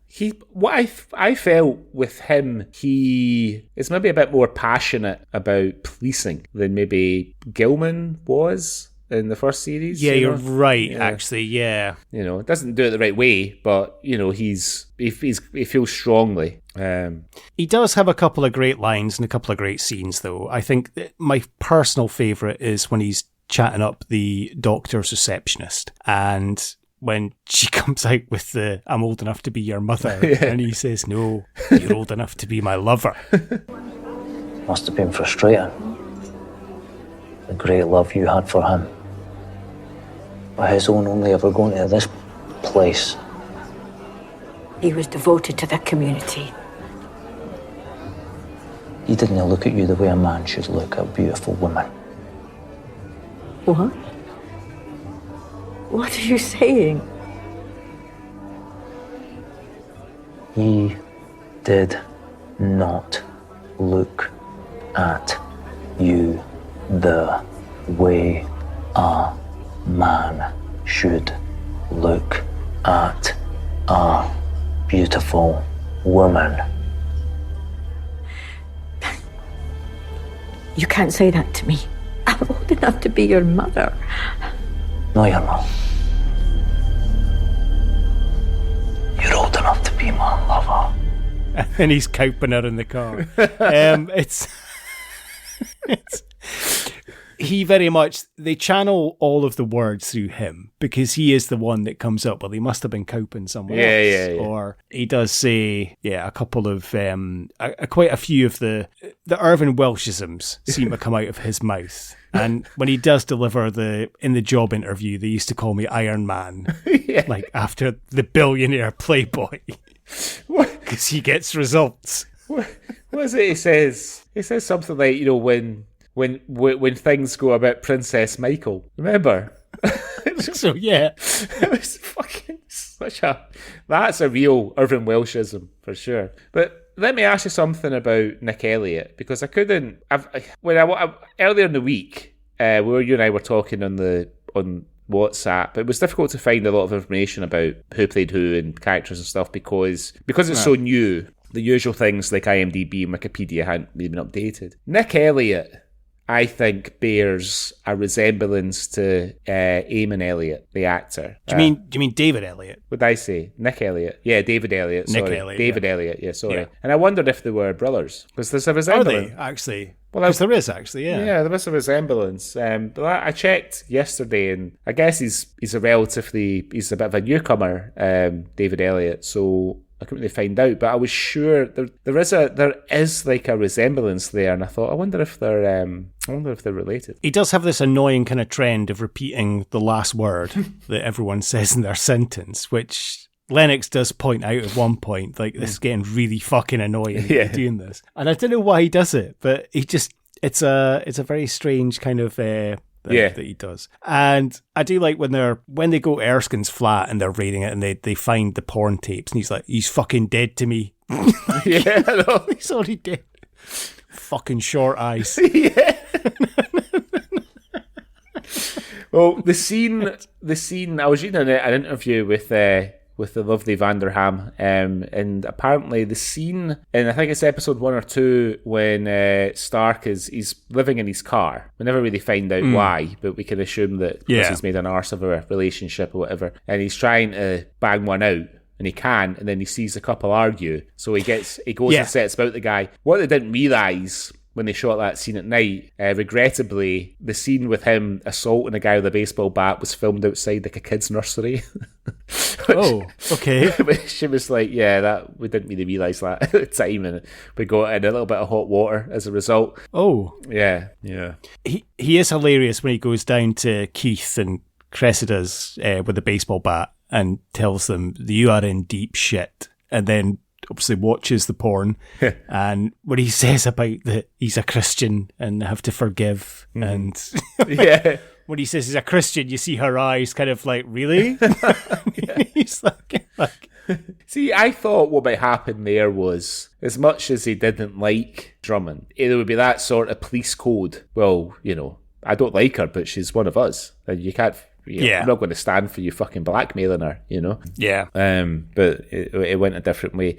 But he is fantastic. I mean,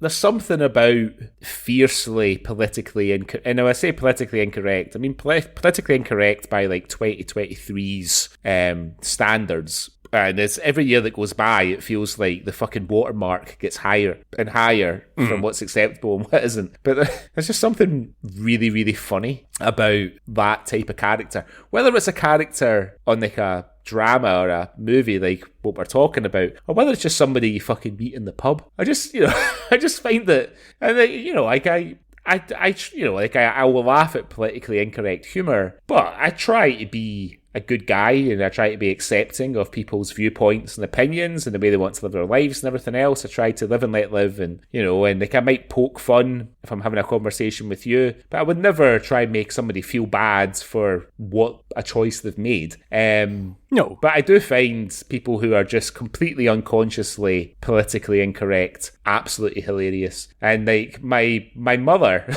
is a fucking great example, Like my mother's a perfect example because, well, we're in the Merchant City in Glasgow, and my wife, I'm sure I've mentioned this before in the podcast, my wife she's English, but she's of Caribbean descent. Her parents were born in Jamaica, so she's black. And this is, like, famously, a lot of the streets in the Merchant City in Glasgow were named after, like, old Victorian Scottish millionaires who made their money by growing tobacco and stuff overseas. And they were slavers, right? Frankie Boyle's got a very, very good documentary about it, which you should go and check out if you're interested.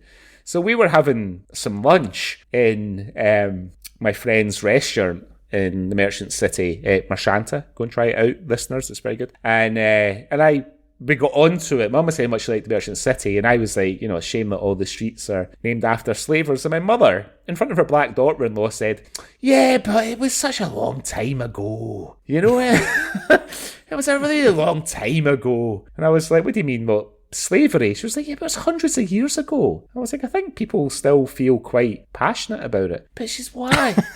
Why? It was a long time ago." So I thought, right, I'm just going to quickly steer the conversation. All right, are you enjoying it? But tell me, Mum, what more importantly than that? It was the food. Enjoying your dinner? Oh dear. But I did, and my wife her and I had a good laugh about it afterwards. But yeah, politically incorrect people just fucking crack me up. I'll save one of the best for later on, but as much as I was very disappointed in the first episode when I was watching the opening credits and I didn't see Jamie Sives' name, I was equally delighted when I saw Brian McCarty's name pop up. Yeah. Because Brian McCarty's, I'm always delighted when I see him in something. He's such a great addition to this cast. And similar to you, I'm almost upset that I knew Norrie Erskine's story. Because it was quite exciting knowing, like, there's something not right with him. What's he up to? There's something he's not right. What's he hiding? And McCarty, he delivers it with if you watch this and you didn't know, like, he delivers it with such a great performance. He's such a good actor. McCarty's one of those actors where whenever you see him in anything, I mean, I think the last sort of contemporary thing I saw him in was, I always forget the name of it, we've mentioned it in the podcast before, but it was the drama with Sean Bean and Stephen Graham when Stephen Graham plays the prison warden. It's Time, I think. Yeah. And McCarty plays the sort of wing boss. Yeah. And he's the best thing in Time, I think. Brilliant. I mean, and totally different from the character in Norrie. I mean, he at first you think he's quite a nice fella and he's helping Sean Bean out and everything. And then you see the other side of him when he's blackmailing Stephen Graham's character and you just think, fucking hell. And in this, like, I made a note in episode 3 that, like, I was worried that we wouldn't see that McCarty wouldn't have enough to do, because it wasn't until like episode 4 rather, not episode 3, episode 4, when we see a lot more of what type of person he actually is. When he's doing Ching with Angus in the toilets and stuff. But before that, when he's on the stakeout, he's got the knife in the glove box and things, and it's like, obviously I knew how he was connected, but again, I was trying to kind of watch it from the perspective of not knowing what was going to happen, having not read the book. I mean, it's just, whenever I see Brian McCarty in anything, I'm just like, why the fuck is he not in everything? He's fucking brilliant. There's a show that he's in where he plays the second lead that I wanted to try and put on the podcast, and if I can get hold of it, maybe we will. And it was not a million miles away from crime, but it's like a kind of police procedural drama that he's in with Mark Strong, the actor, called Low Winter Sun. The reason it's so hard to get is because Mark Strong remade it in America a couple of years ago. So whenever you look for it, it's the American one. and I think it's set in America, and McCarty's not in it, but they play like two kind of corrupt policemen, like their partners. Yeah, I can see the 2006 and 2013 version. Yeah. Oh yeah, so like a long time ago. Then I thought it was more recent, the American one. And McCarty's fucking brilliant, and it was just after he'd done those daft adverts. Remember, he was in that advert campaign. I can't remember what it was for, but it was in like a sort of chicken costume. I don't remember what there was, Iron Brew or something. Maybe I can't remember, but I remember really, really enjoying that. Like, I thought it was like a 2-parter maybe, or a 3-parter on Channel 4. It was fucking brilliant. And again, you know, he is again, and to get an actor like Brian McCarty in for this part, it's an absolute fucking revelation to be able to get him for it. But he's so good, you know, and I think, you know. Yeah. I kind of feel like he's sort of read the script and thought, well, it's a good part, not in the first few episodes too much, bit of a background character, but fuck it, I'm just going to fucking chew the scenery every chance I get. And he fucking does. You know? Yeah, it says a lot that one of the most chilling shots is when he's in the car and the view is literally the rear view mirror and just his eyes. And you're like, holy fuck, Norrie's unhinged. Something's really up here. And the acting he does with just his eyes is just incredible. Yeah. And when he's getting the knife at the glove box and stabbing and drinking straight vodka, you're like, fucking hell, what's going on with Norrie? He's unhinged. I thought he was okay. Yeah. But yeah, he's absolutely brilliant performance from Brian McCarty. Has he ever been bad? I don't think I've ever seen him in anything. I think he's been bad. I mean, I think we've had a bit of interaction with him on our Instagram page. I think he's liked a couple of posts. I think you're right, actually. Yeah. But it's the voice. His voice. He said, you know, you don't hear men speak like that. I mean, when I was a kid, it felt like every like all my granddad's mates seemed to have that kind of voice because they all smoked fucking Navy cut fags, and you know what I mean. They all had. Yeah, you're right. But that voice is literally like gravel. Like people say, oh, he's a voice like gravel. His voice is like gravel. You know. And I couldn't even do an impression of it because it would hurt my sore throat.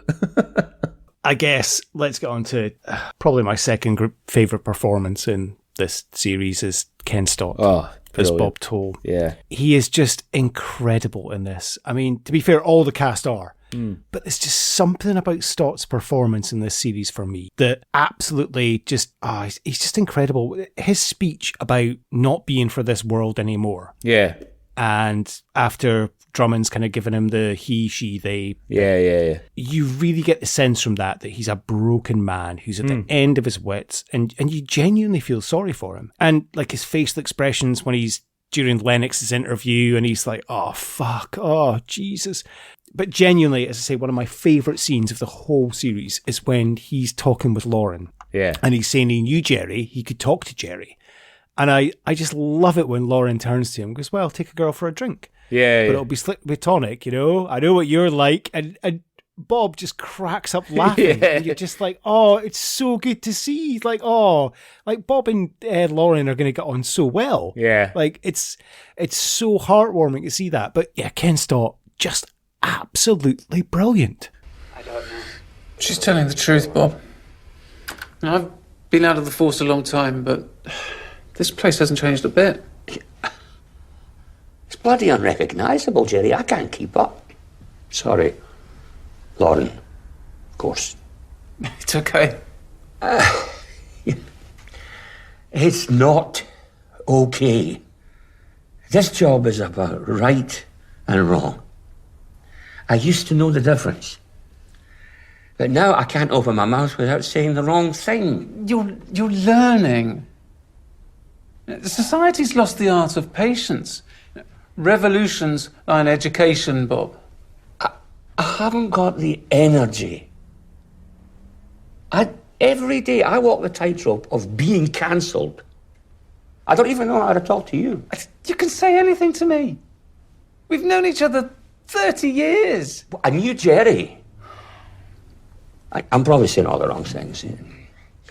But Lauren and Jerry are not the same person. You might like Lauren. You should take a lady out for a pint one night. Mm-hmm. Although, I should warn you, be strictly platonic. I know you. I love the scene when he's on the phone, but he's sort of taking a bit of personal time to take his grandson to the park. He's sitting on the bench with his grandson. Yeah. And he's, he keeps sort of looking at the he's trying not to fall into his usual sort of sweary discourse, and he keeps sort of, and then he ends up just doing it anyway.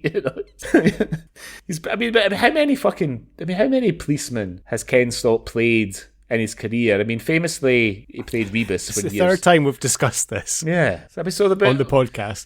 We discussed this in The Debt Collector, and we discussed this on Crime Series 1. The reason I know that is because I listened to Crime Series 1 today, and we discussed it, and I said we discussed this in The Debt Collector. All right. But yes, Ken Stott has played a policeman probably almost more times than anyone else. More than most actors. So you can sort of...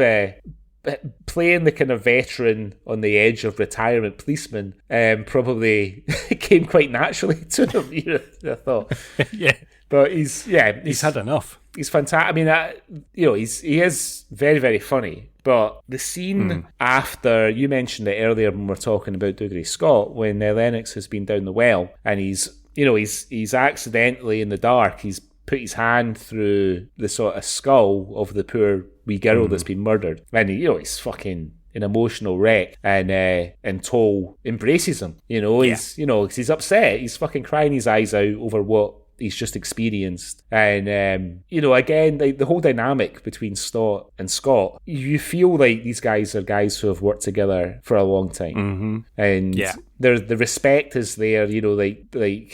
Lennox respects the seniority, respects the position, and Toll respects what a fucking good copper Lennox is, despite all these emotional problems and everything. He knows, he wants them to get on. Like you mentioned before, when the selection process for the interview, when Lennox says, I don't want this job, and starts roasting the sort of the more senior officers, and he's just like, fucking hell, because he really cares about Lennox and he wants them to get his act together, get his life together. And the kind of penultimate scene that they have together when Toll's packing up his desk and he gives Lennox his little cactus and they embrace again and they have a laugh and stuff. You do feel like, although we've only spent 2 series with these characters, it feels like the end of a really long era. It would be like Taggart fucking retiring and Wajardine. Do you know what I mean? Yeah, it's you really feel it. That's the 2 scenes that really nail it for me. I think are the last scene they have together, the cactus scene. That's so funny when Toll pricks his foot, oh you bastard, and hands it to Lennox, and then he does exactly, oh you bastard.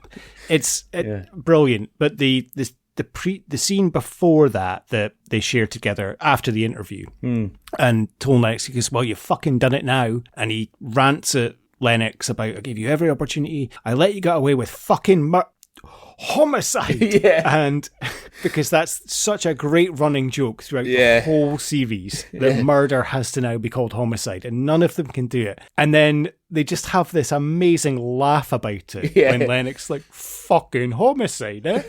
And it's beautiful, that scene, that they share that kind of laugh. They've just had this massive kind of, Toll's so angry at him, you've fucking done it now, you've let me down, and then they just end up laughing together. I always did let you get away with fucking homicide. Fucking homicide.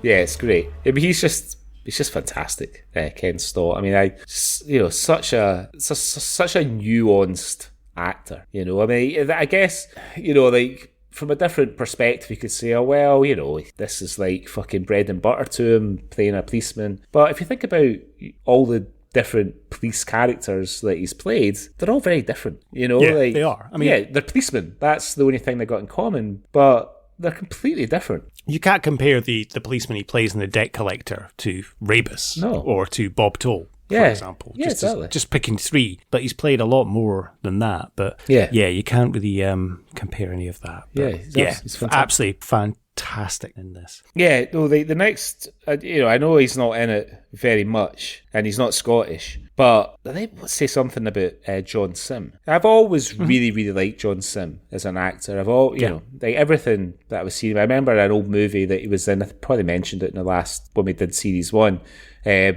Boston Kickout was one of the first things that I saw him in. He's in it with maybe I don't know. He's in it with Andrew Lincoln and a couple of other actors. You did mention it, yes. But I feel like I've been there the whole time with John Sim, and I feel like he obviously, like all the best actors, take it very seriously. But for him to come on this, and in this series, it's a pretty small part. The confectioner, it's important. Like one day's work, probably. But it's important. There's only a few scenes, but it's a small part. But for him to agree to play the worst type of human being, like a child murderer. It's fucking really brave, and it's not even like he's made the decision to play this character where he's one of the leads, like he was in series 1 and whatever. But a lot of actors, I think, wouldn't take a part like that because, who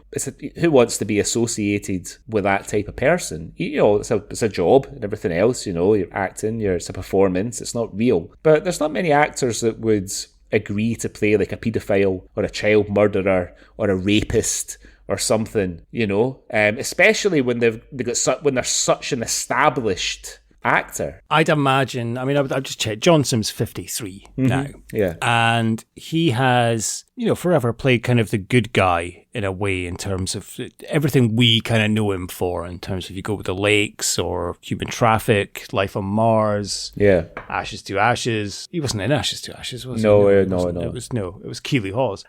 He's always kind of been the goodish guy. Although he played evil guy in Doctor Who, didn't he? Did the Master? He played the Master. So there's a big gulf between like a science fiction fucking renegade time lord and a fucking child murderous nonce, I wonder, I think a lot might have had to do with the fact it was Irvine Welsh. Maybe, yes. And the fact, like, maybe Dougray Scott was in it also. Yeah. Because they're probably contemporaries around about the same age, around about the same time. Yeah. And I think, given the age that John Sim is, I'd imagine the fact that he's been approached to do, would you like to do an Irvine Welsh thing? He's probably been like, yes, of course I fucking would. Yeah.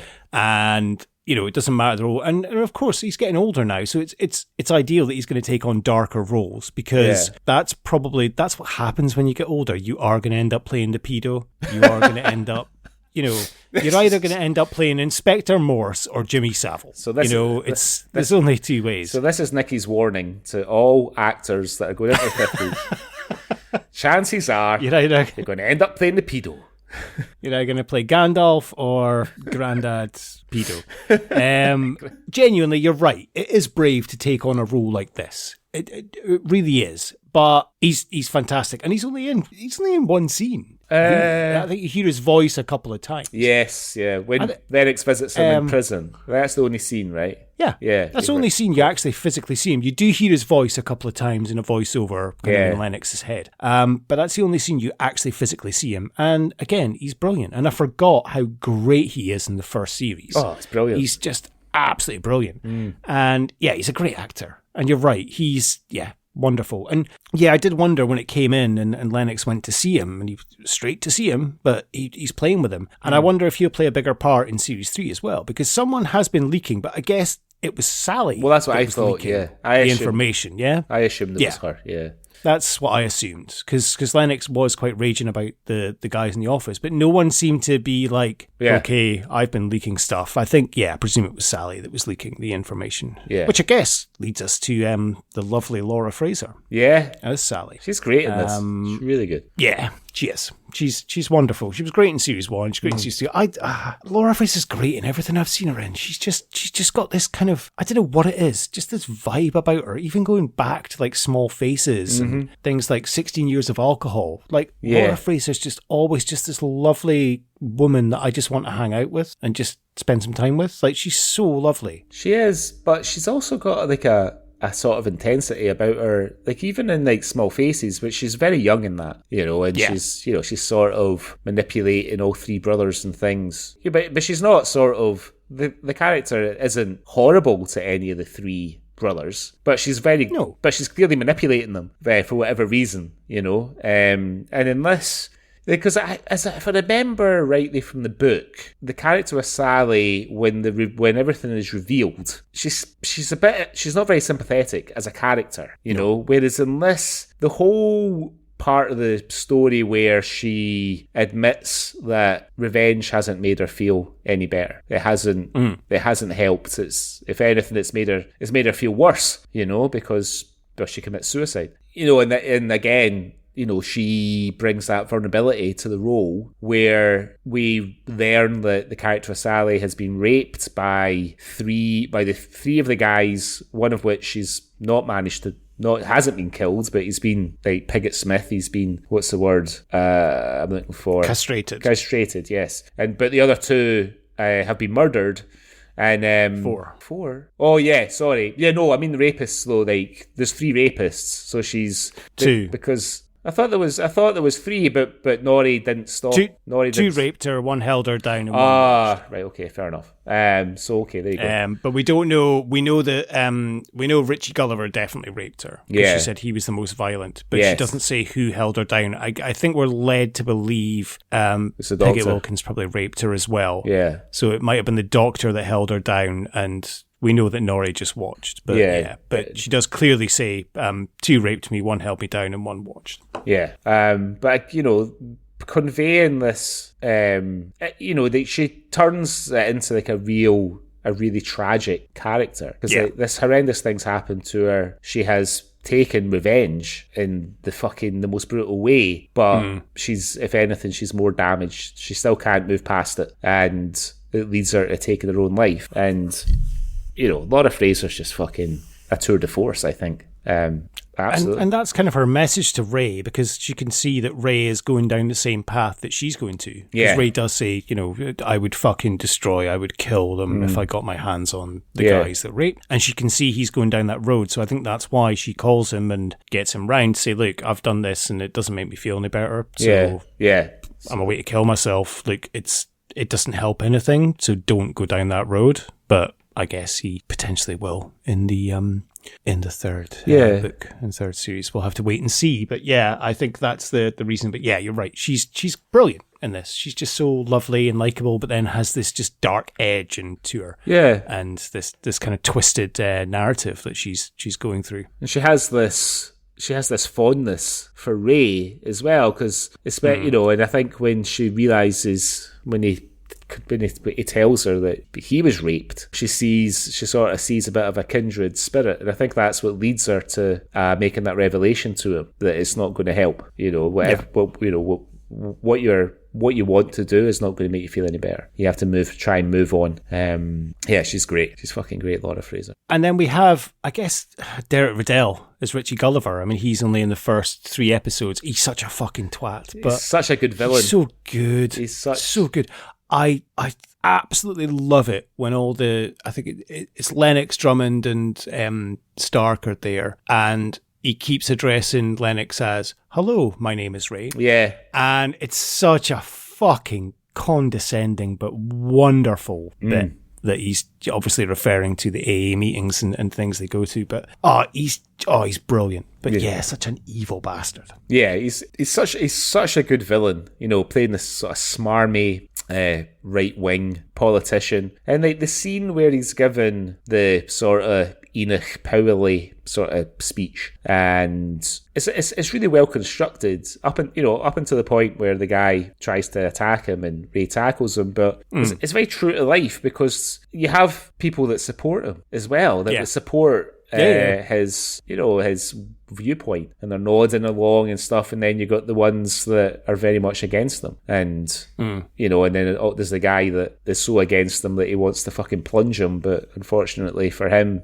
Lennox gets to him first and brings him down. And then you know, the Riddell again, he goes from this self-assured to, you know, bit of a fucking prick to, holy shit, you guys just saved my life there, you know. And he's been roasting Ray and calling him that you say my name is Ray and everything else. And then Ray, who fucking absolutely despises him and everything he stands for, still has got that sense of duty where he jumps in and saves him, you know. Has to. It's his job. He's protecting. He's got to. Yeah. Oh, he's so good, Riddell. He's fucking so good.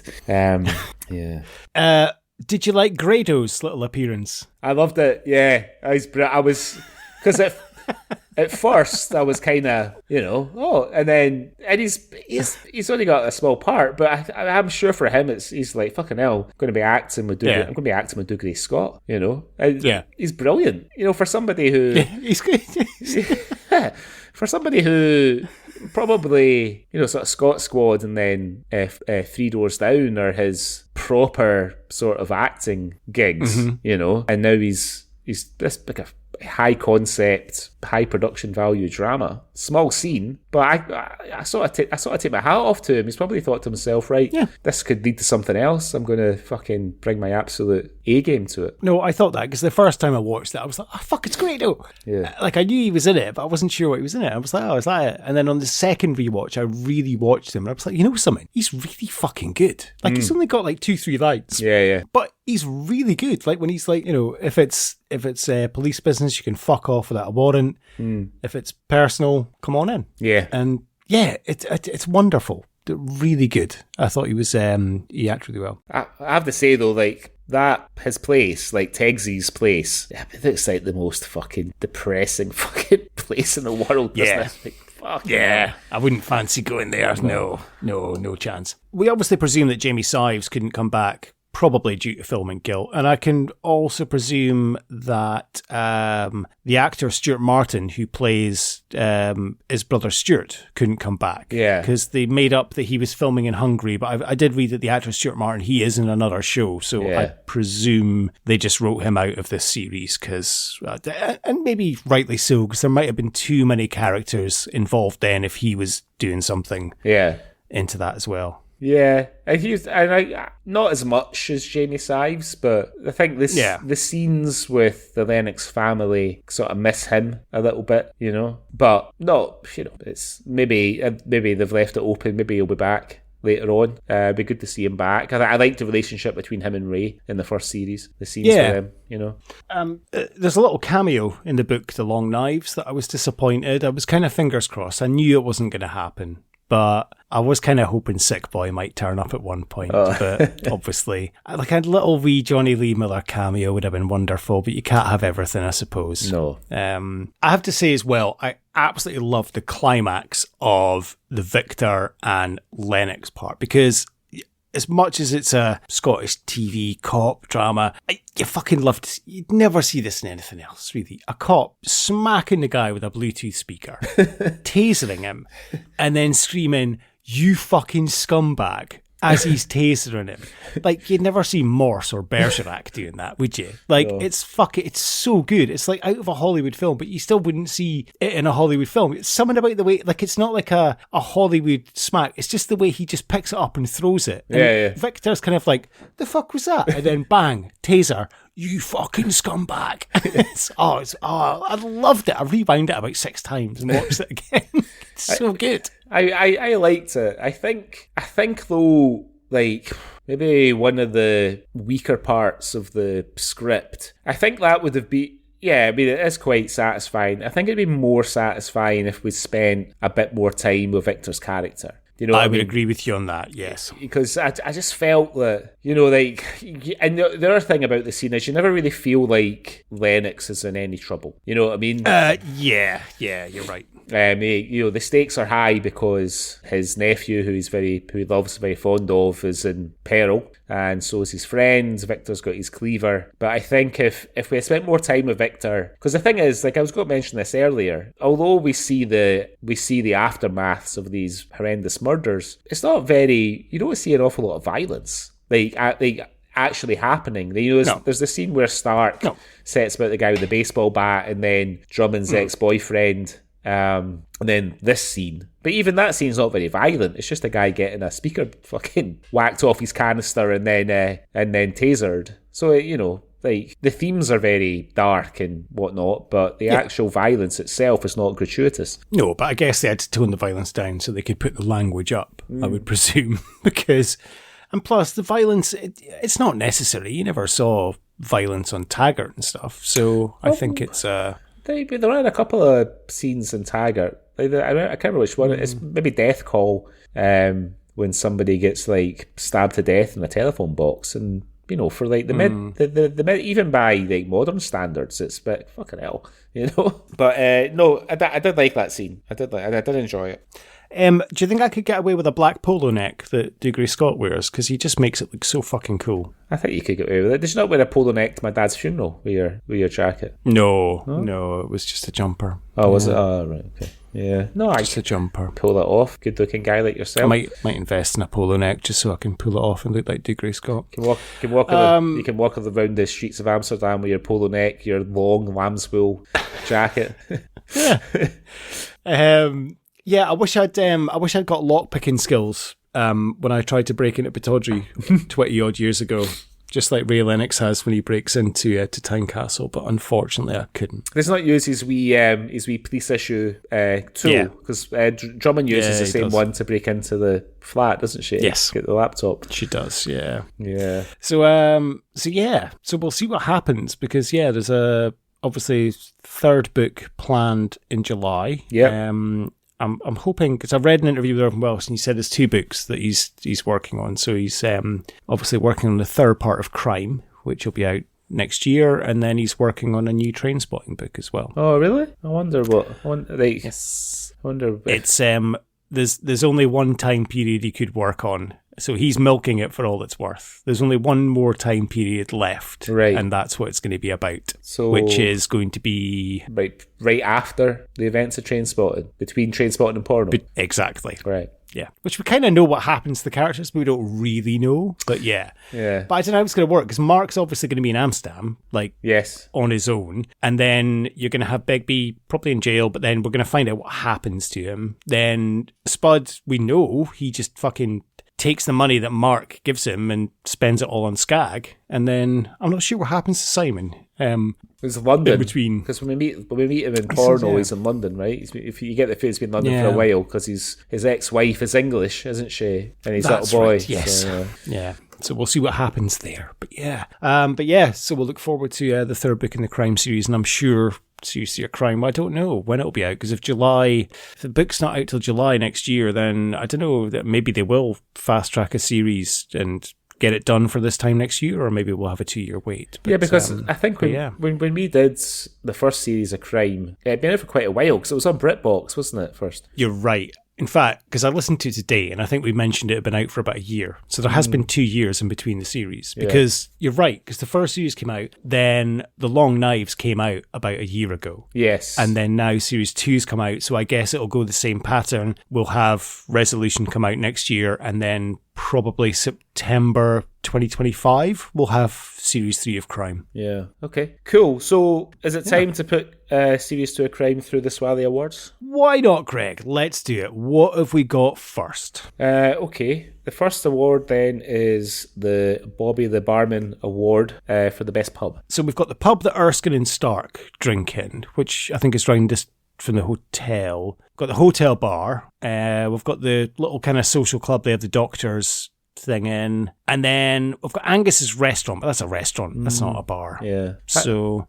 I mean, the pub Erskine and Stark drinking, I'd quite fancy a beer there. Definitely. Yeah. Of course. Why would you go? Why would you go anywhere else? I think we're in agreement with that then. Yeah, okay, that's right up our street. Okay, cool. Next award then is the James Cosmo Award for being in everything Scottish.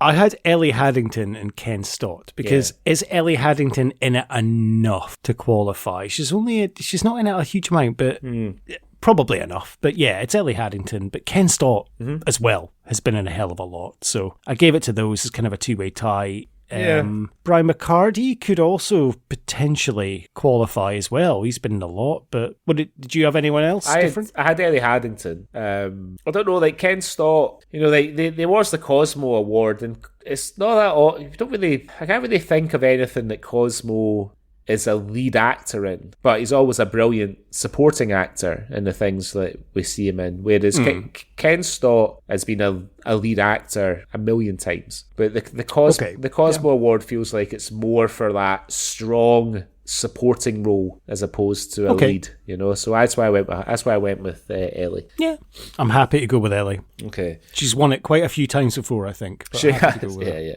Next one then, the Jake McQuillan Your Tease Out Award. You were talking about it just a few minutes ago. Well, I had 3 for this. Okay.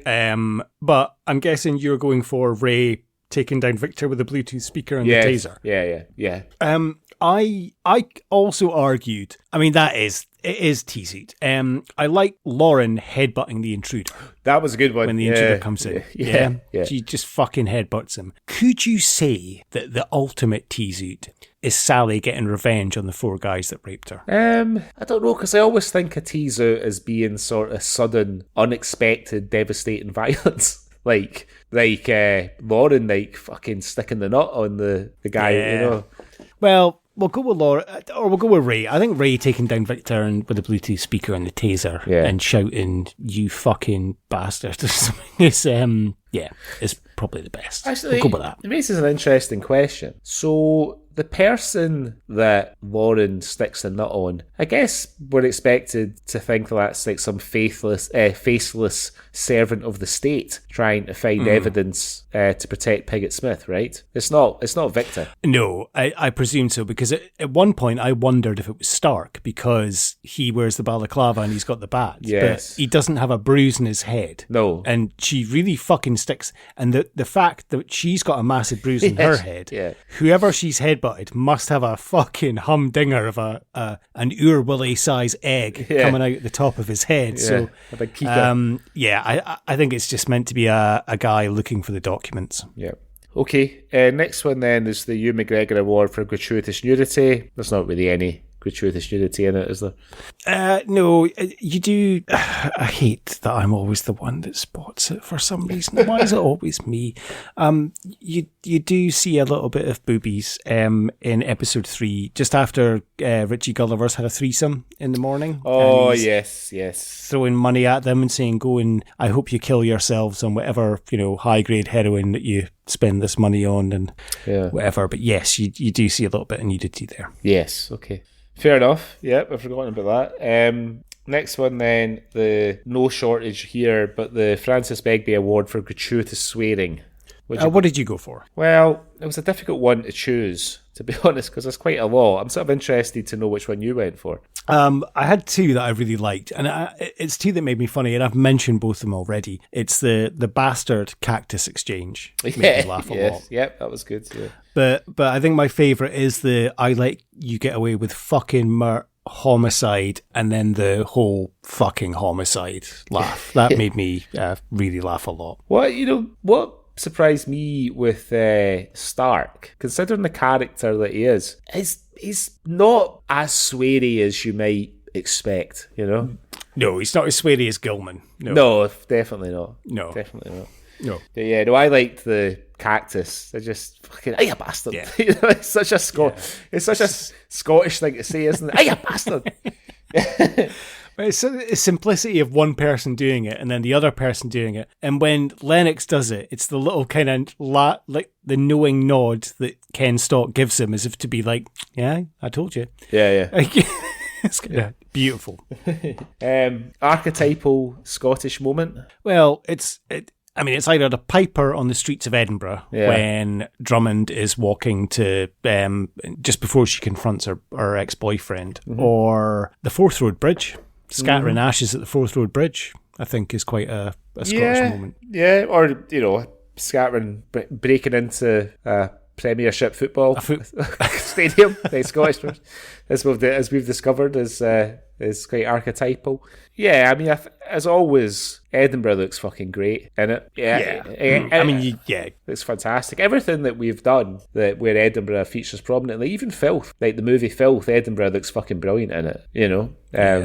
I think we gave it the star of the show for Sunshine on Leith. It's shot so well. We did, yeah. And then last up, then I think it's a bit of a foregone conclusion. But for the Big Tam Award, who wins it for you? Well, you've said a foregone conclusion. I think you mentioned earlier Joanna Vanderham, I think, delivers great performance. I've got Ken Stott as, knocking it out the park. But come on, It's Dougray Scott's show. Yeah, undoubtedly. It's without a doubt. You cannot give it to anyone else. The absolute range of emotions he goes through, the powerhouse of delivery, just the fact that, and I love it about this show, they just don't hold back, with the accents and stuff. And I can imagine a lot of people have to watch this on subtitles to probably understand Dougray, because sometimes his accent is so thick. Yeah. And we understand it perfectly, but I bet a lot of people struggle. But he's wonderful in this. He's so good. And I really hope that this, gives him like almost a Brian Cox kind of a renaissance later life success. Yeah, because he really fucking deserves it, because he is so fucking good in this. And like we mentioned, I think you mentioned in the last episode of the Swally when we did Taggart Nest of Vipers, and we spoke about the scene, if you haven't listened to that episode, Scott plays the murderer in that Taggart run, and Taggart hits him, and he said that in an interview he spoke about his process as an actor is to be quite method, and they invited Mark McManus to hit him for real. So given that, I've read about actors like De Niro and that who would call themselves method actors and really immerse themselves in the character. Like I said earlier, like if Dougray Scott still has the same approach now as a kind of veteran actor to what he had when he was a young actor, he must be fucking worn out after filming. Like, I bet he does.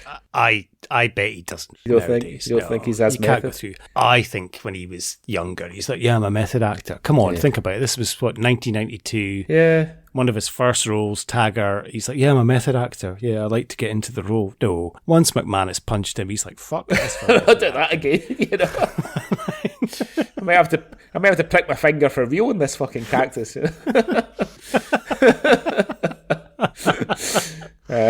No, I wouldn't imagine he's a method actor. I never know. Dougray, let us know. Get in touch. cultureswally@gmail.com. We'd love to hear from you. Let us know you if you are still a method actor. But no, I wouldn't imagine so. But never mind. I don't. Well, there you are. There you have it. Crime Series 2. Absolutely loved it. I can't wait for... Well, I can wait for series. I'll have to wait 2 years probably, because... no very fucking choice. There's no way... something, as we've spoken about it, because you're like, well, I knew it was going to happen. Like, there's an insane part of me. It's like, well, do I wait until I watch the TV series before I read the book? Not a fucking chance. I would never wait a year to read an Irvine Welsh book. I will be devouring that book the fucking second it comes out. I know. I wonder what else, because he has... I follow Irvine Welsh on the socials, and I've read a lot of interviews with him, and I know that I think he's quite keen to get more work of his filmed, because if you think about it, he's written quite a lot of books now, but the only ones that have been like put on film or TV is obviously Trainspotting, famously, Filth, Trainspotting 2 / porno. There's bits of porno in Trainspotting 2. It's not particularly true adaptation of the book. And now Crime. But, there's just... Ecstasy and the Acid House. Yeah, we don't talk about Ecstasy. And the Acid House is... Yeah, I suppose the Acid House is true. But, there's a lot... There's quite a... He's actually made, and to use like modern terminology, he's sort of built quite a rich universe, because quite a lot of his characters overlap in the different stories in smaller ways, Well, we know that there is, I don't know if it's in production or if it's in pre-production or some point, but we know there is going to be a Blade Artist TV series. Of course. Starring Robert Carlyle. Yeah. If you think about that, the other things he's done, I would absolutely love to see a 4-part miniseries or even a 6-part of Glue. Yeah. That would be incredible. Yeah. You're never going to get... forget fucking Sex Lives of the Siamese Twins. Like, I've only read that once. I might revisit it, because I can't remember if it was... I remember not loving it at the time, but I'll maybe go back and read it. You are never, ever, unless it's on Pornhub, going to get a decent ride made into a TV series. I would love to do it. I might make a short film, actually, making a decent ride into a TV series, but you're never going to get that. And then that kind of covers everything. That's it.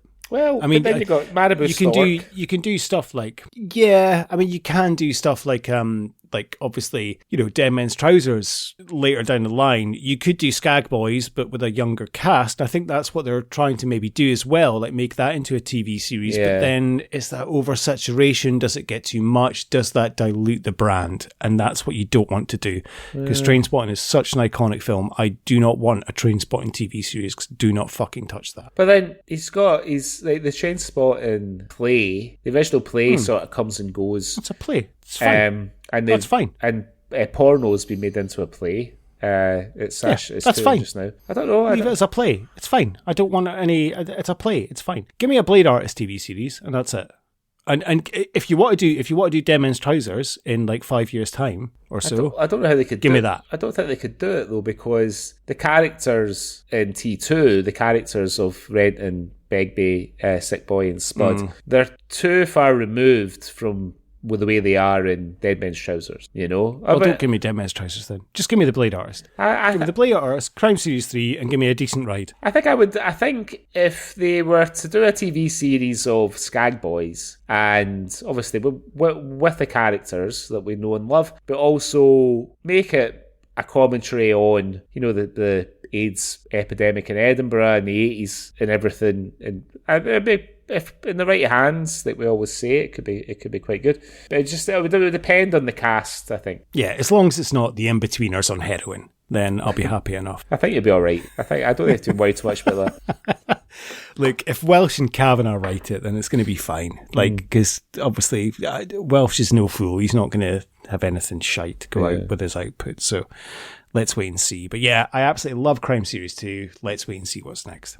So Crime Series 2 was my choice, which means that the big arrow swings back round to you. So what are we watching for the next episode? Okay, Greg. Well, next episode, it's going to come out just after Halloween, so we're going to actually miss our Swally Spooktacular. It's going to come out, I think, like 2 or 3 days after Halloween. So we've covered a few Scottish horror films over the last few years, and this year is no different. But on the next episode, I'd like to look at a film that takes a couple of actors from a couple of previous Swally Spooktaculars that we've done. So, starring Liam Cunningham from Dog Soldiers, and also starring, we know her as the Size Queen, but she might be becoming the Swally Scream Queen, Pollyanna McIntosh. I'd like to look at the 2014 film, Let Us Pray. Ah, brilliant. Never seen it. And it might be a little bit of a police trilogy, because it's set in a police station, and we've just done Taggart, Crime, and Let Us Pray back to back. So that'll conclude our police trilogy for the year. Yeah. But yeah, 2014's Let Us Pray. So that's your homework to watch for the next episode of the Culture Swally. Well, thank you very much for listening, everyone. Hope you enjoyed the show. If you want to get in touch with us, drop us a line on cultureswally@gmail.com. Anything you've seen in the news or anything you'd like us to review or cover. You can follow us on the socials on Instagram @CultureSwallyPod or on X, formerly known as Twitter, @SwallyPod. And Greg, we have a wonderful website as well, don't we? We do. You can find us at thecultureswally.com.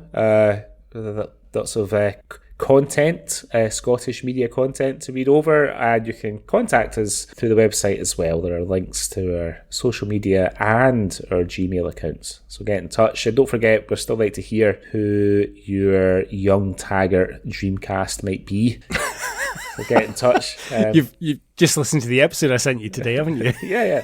Oh, it was just you sent me it 2 days ago, because I listened to it on the flight home from Saudi. Okay. Yeah, and while we're at it, if they were to do a Skag Boys TV series, let us know which young actors you think could fill the massive shoes of Ewans, Bremner and McGregor, and Robert Carlyle and Johnny Lee Miller as the quartet from Trainspotting. We'd love to know. Wonderful. All right. Well, good stuff. You up to anything else exciting today, Greg? I mean, it's 3 weeks ago that we'll be talking now, but... It's 9 o'clock at night here. I'm going to go and order some chips with salt and vinegar and hopefully a roll, and because I've not had any dinner, and have a roll and chips. I did have a big lunch. I went out for lunch. I had a nice lunch out with my wife, because it's been a public holiday here today, so her and I went shopping. Had a little... lunch date together, but I think a roll and chips. She's out. There's no judgment. That's what I'll be doing.